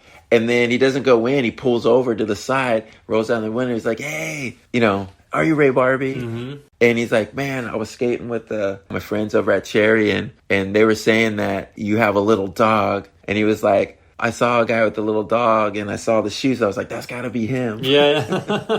You know what I mean? But it ends up into being an interesting little conversation because find out that the dude just moved there from another state or something. He's just super excited to be there. And it's like, right on, man. Like, I hope you dig it out here and can do your thing. Yeah, you know? You know what I mean? And so, but the way he did it, it could have caused an accident. Yeah. I felt like. It was weird. I was just all, whoa. Like, and it takes you a second too. You're like, dude, does this dude have an issue with me or something? Yeah. You know what I mean? You don't know. Sometimes it can be aggressive, but again, for the most part, it's just somebody who's excited. Yeah. Yeah, it's someone who's excited, yeah. Okay. Michael also asked, who is your favorite Texas skater? Phillips. Jeff Phillips. Yes, okay. Yeah. Jeff Phillips. Man, rest in peace. But yeah, huge for me. I mean, there's so many great skaters that came out of Texas, but Jeff is huge for me, just growing up, watching all the vert contests with that era, you know. And then he also asked, so this is a series of questions. He said, when was the last time you, and then there's a bunch of bullet points. He said, skated vert. So when was the last time you skated vert? Dang, it's been a long time. And the thing with vert, what happened was, man, it was just so hard to be consistent to where the times were so far in between to where I was always starting over. and so it made it to where it was not worth it anymore. It was just, because, but yeah, the last time, maybe there was a Vans Park in Ontario Mills. Okay. There was a Vans Park that had a vert ramp there, and it was kind of like, reminded me of the vert ramps that I grew up skating, where they're kind of on the smaller end. Like, it might have been 10 or 11 feet or something. Yep. And I think that might have been the last one. But dude, that was years ago. Okay. Like, I'm talking like 15, 20. Yeah. I don't even know. Yeah, no, but I mean, it makes sense. Yeah. Yeah. He also asked, when is the last time you did a 360 off a launch ramp? Probably that long. I probably skated a vert ramp before.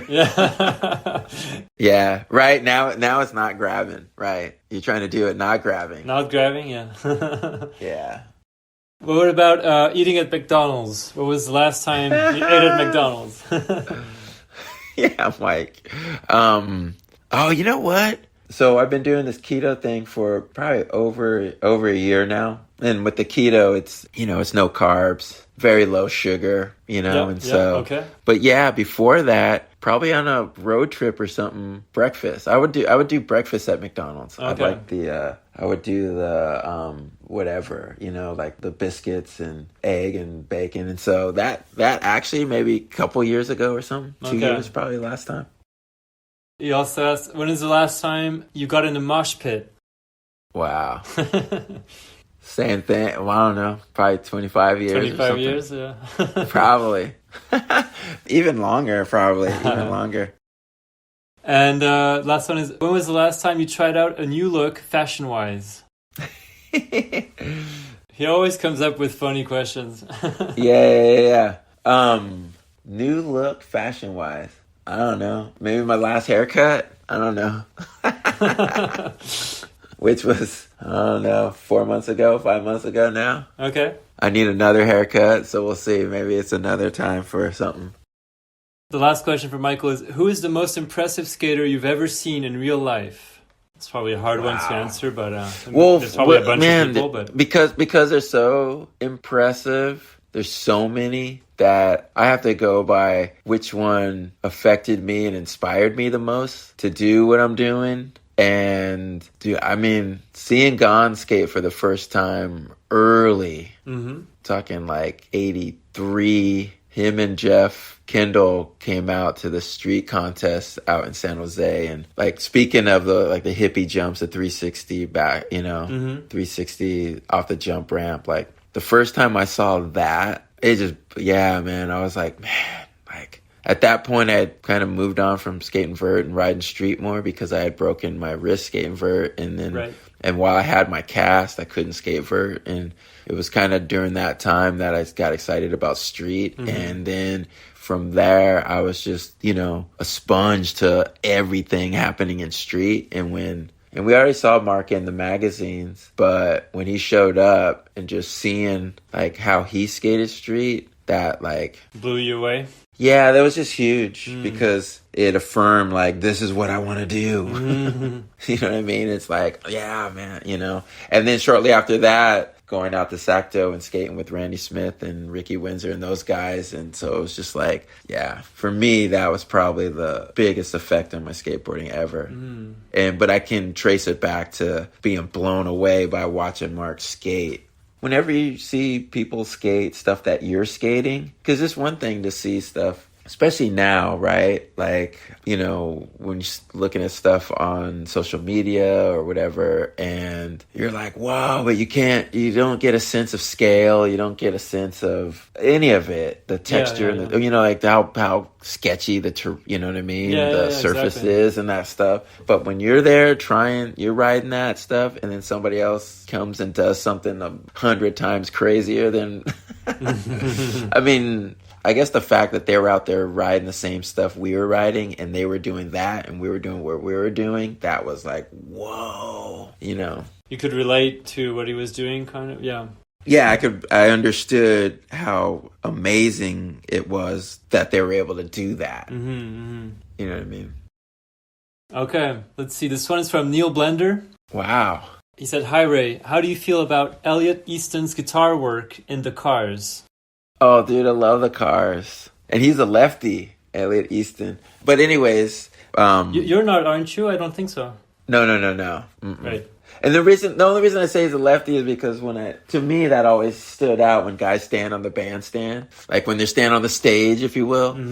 The way the necks point out. So you have the bass player, if he's regular or he's a righty, then the neck shoots out to his left, and then if you're a lefty, the neck shoots out to his right, and so just visually it just looks so interesting. But sure. And the shape of the guitar, seeing it that way has a different feel to it. But yeah, no, he's one of my favorites. And the ideas that he had with because I guess what I'm saying is the Cars their approach was so new, right? It was so, I don't know if people put him into that kind of new wave kind of thing. But what I thought was really cool about his guitar playing was that he was able to use kind of, I don't know how you want to say it, like traditional ideas, like bluesy kind of playing and stuff like that. But he could put that in that context and have it not scream out that it's this already kind of approach that or ideas that you've already heard. Like he was able to disguise, like, I guess just kind of genres that came before. He was able to disguise that in this new thing. Okay. He just approached it. He applied it in a new way kind of thing. Because I can hear it in his playing. I'm like, dude, he could play rockabilly. Or I was like, he could play country. Or he could play... But he infused that stuff in, and it made the Cars what it is. But anyways, I just think about how that was very unique. Because to be able to do that, you have to be of a certain ability. Yeah, skill, yeah. Yeah, to do that, you know, and most of those kind of new wave bands, they didn't have that. Okay, this one is from Eric Swisher from the Chrome Ball Incident. So he said, what is a trick that you've always wished you were better at? And what is a trick that you just don't like doing, either the way it feels or how it looks? So, the first, man, I wish I could do nollie heels. I can never do those. Yeah. I'm sure you can do them. Well, I mean, what I mean to say is I can never do them in a way that I like. Yeah, that felt good. Or... You know what I mean? Like struggling on the ground is one thing, but being able to like do that down something or up something or I don't, you know what I mean? The trick that I could do but don't like to do, I mean, there's so many. There's so many when you think about what you learned in the 90s. You know, I will say this. The trick that I regret ever learning to do was a 360 pressure flip. So the board is moving, not your body, right? It's pretty much basically, and this is why I wish I never got excited about doing them, is because basically it's a 360 flip. Oh, yeah. Without the front foot getting involved. Yes, okay. Okay. You basically are just using the corner of that tail and you just pressuring it to the point to where it just like goes 360. Yeah. And I remember learning that. And then when I was kind of like, I want to start doing 360 flips again, I had to relearn 360 flips because I didn't know how to get my front foot involved. Oh, yeah. Interesting. Okay. So that's a trick that I regret. Yeah. It made you waste time, kind of. Yeah. Well, it just made me lose something that I liked better, and I had to like fight to get it back. Yeah, interesting. Okay, I have a few questions from Anthony Claravall. He said, it seems you went straight to shooting on a Leica. Did you ever want to experiment with digital, instant photography, and did you ever want to shoot skating? So, yeah, never. I just wanted a skateboard. I never wanted to shoot it. But like I was saying earlier, what led me to the darkroom were growing up being mesmerized by and enjoying darkroom prints that if I'd go out with Gabe Morford or Tobin or Joe Brook and they'd shoot me skating and then see them another time and they're showing me the print that they made from it. Mm-hmm. It got me excited about darkroom prints and even going to their shows at skate shops where they'd hang their prints. Yeah. And then knowing that those guys had their own darkrooms and stuff. And so there was always this kind of like, man, I want to learn that someday because I was fascinated by it. But what helped get me there was digital photography. Having a digital point and shoot after I had my Yashica T4 for a while, mm-hmm. then having this digital point and shoot that I replaced it with to document my trips and things. I saw that a few things. I saw that, man, the shutter lag, meaning the time of when I press the button to the time that it actually captures the photo, freezes the moment. There was a time difference. Oh, yeah. Okay. Greater than the one that I had with my point and shoot film camera. Okay. And I was frustrated on missing stuff. Yeah, the timing. Know? Yeah. And then just the whole experience of like seeing it on the computer and that whole thing it took away the like dropping it off and waiting to be surprised. And I don't know, it was just a lot of it. But the main thing is that, and this is what I always say, like, I can't put a JPEG or a RAW file in my enlarger. Like, yeah. I wanted to learn how to print in the darkroom. Yeah. And so that was a huge part of ending up with a film camera. And then with the rangefinder in particular, it was the closest to my point and shoot, basically. Okay. My T4, right? Yeah. Like, again, it allowed me to be just kind of fly on the wall and unobtrusive to the moment. And what about shooting skating? Did you ever experiment with that, or were you never really interested in it? No, I'll shoot it here and there, but I always it only excited me if I was if there was something in it that allowed it to not be traditional. You know, I see in 35 millimeter. Yes. And that's not really good for skateboarding. But there are certain settings where you can mess around with that. Mm-hmm. But it's more in like a abstract way, or because I'm shooting black and white, so I'm looking at things that it's kind of more of a graphic kind of thing rather than put people in the action of it. Yeah. It's more of just kind of like, the subject matter is skateboarding, but it's kind of sitting in a place where it's abstract a little bit. Yeah. I see what you mean. Okay. But I don't go looking for that. But if I have my camera and we're out skating and I do see that, I do try to capture it, you know. Mm-hmm. But that's something that will just catch me by surprise. I'm not looking for that. Yeah. You're not going out with that intention of shooting that. No, not okay. Yeah. It'd be more because I'm with Anthony Acosta or some, you know, and I love going out with photographers because they typically have room in their bag for me to put my camera in while I'm skating. Yeah. And then if someone's waiting around, if we're waiting for someone to get a trick, then I'll grab my camera and then I'm just kind of there. Yeah. But I'd rather shoot the setting and everybody hanging and waiting. I don't know. Yeah, sure, yeah. Because they're in there getting the trick. I'm not trying to get the trick also. And Anthony asked also, explain the significance of having someone like Lance Mountain being a big brother or mentor. Is a person like Lance or Stacy before him vital to keeping skateboarding a culture/lifestyle and not just becoming a sport? Yeah, I mean, I'm so grateful I'm grateful to the Lord for allowing me to have these relationships that were such a huge part of defining and helping me see what skateboarding is. Mm-hmm. And I'm so grateful to be a part of the Bones Brigade, because Stacy Peralta taught me how to be a pro. Like, what does it look like to be a pro? Like, this is, at the end of the day, like, it is a job. Yeah, absolutely. If someone's paying you, they're investing in you, then it is a job, and there's requirements with that job. And that's a tough conversation within a culture that is kind of like, you know, the anti that kind of responsibility. Yeah. You know what I mean? Like, a huge part of wanting to ride a skateboard, especially back then, was because it was like free and like we could just do whatever we want. Exactly, yeah. But the dichotomy comes in when it's like, well, to be able to do this, and if you want to make a living doing it, then it actually gets put in the structure to where it falls right in line with a job. Yeah. Mm-hmm. You know, and so the way that you conduct yourself in that job, I guess I'm saying, like, I learned that from Stacy. Mm-hmm. And I'm just so grateful for Lance, because as a 17-year-old just getting plopped up into this industry, like, dude, Lance helped me so much to just with questions of like, why is, like, because I was so naive, I didn't know anything other than like, I just want to go skateboard. I didn't know anything about conflict of interest kind of stuff, competition with brands to the brand, or competition with the magazines to each other. I'm just all thinking like, we're all skaters, this one big happy family thing. Yeah. And it's like, no, that's not Not quite like that, yeah. Yeah, no. And so, yeah, I'm grateful because Lance helped fill in so much of the confusing kind of questions that I had, you know. Mm-hmm. Even down to, you know, like, I didn't realize how crazy it was to be sponsored by Vision Streetwear riding for Powell-Peralta. Like, that kind of stuff.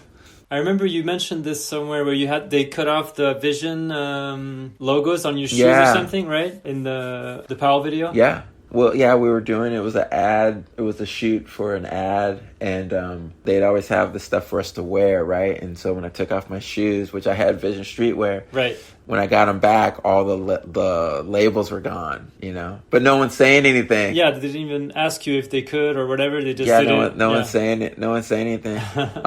And so, you know, that was one of those ones where like, Lance, they cut off my thing. And he's like, well, dude, like...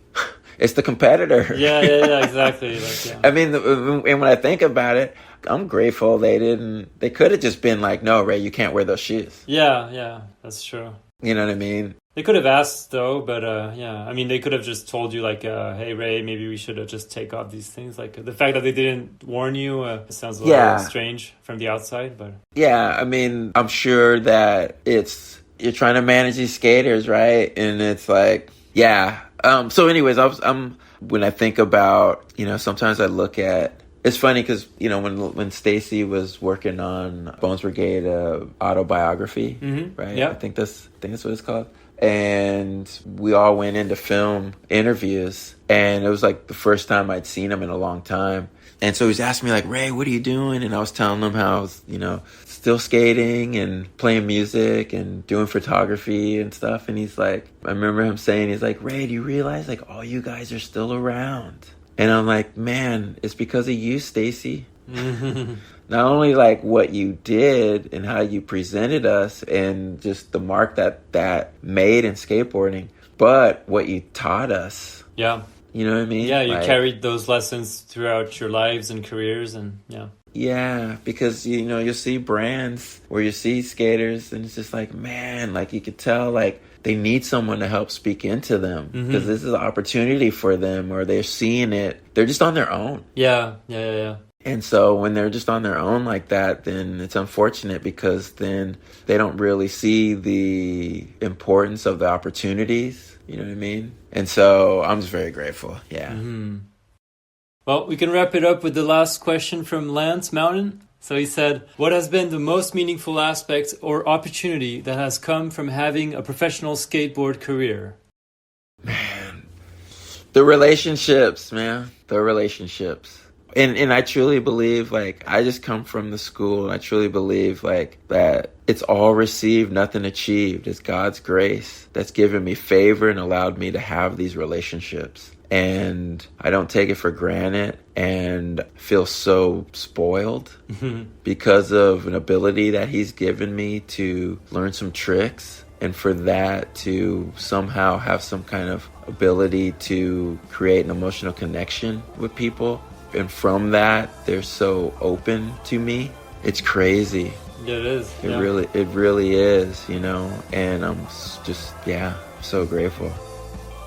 All right, perfect. We can end it right there.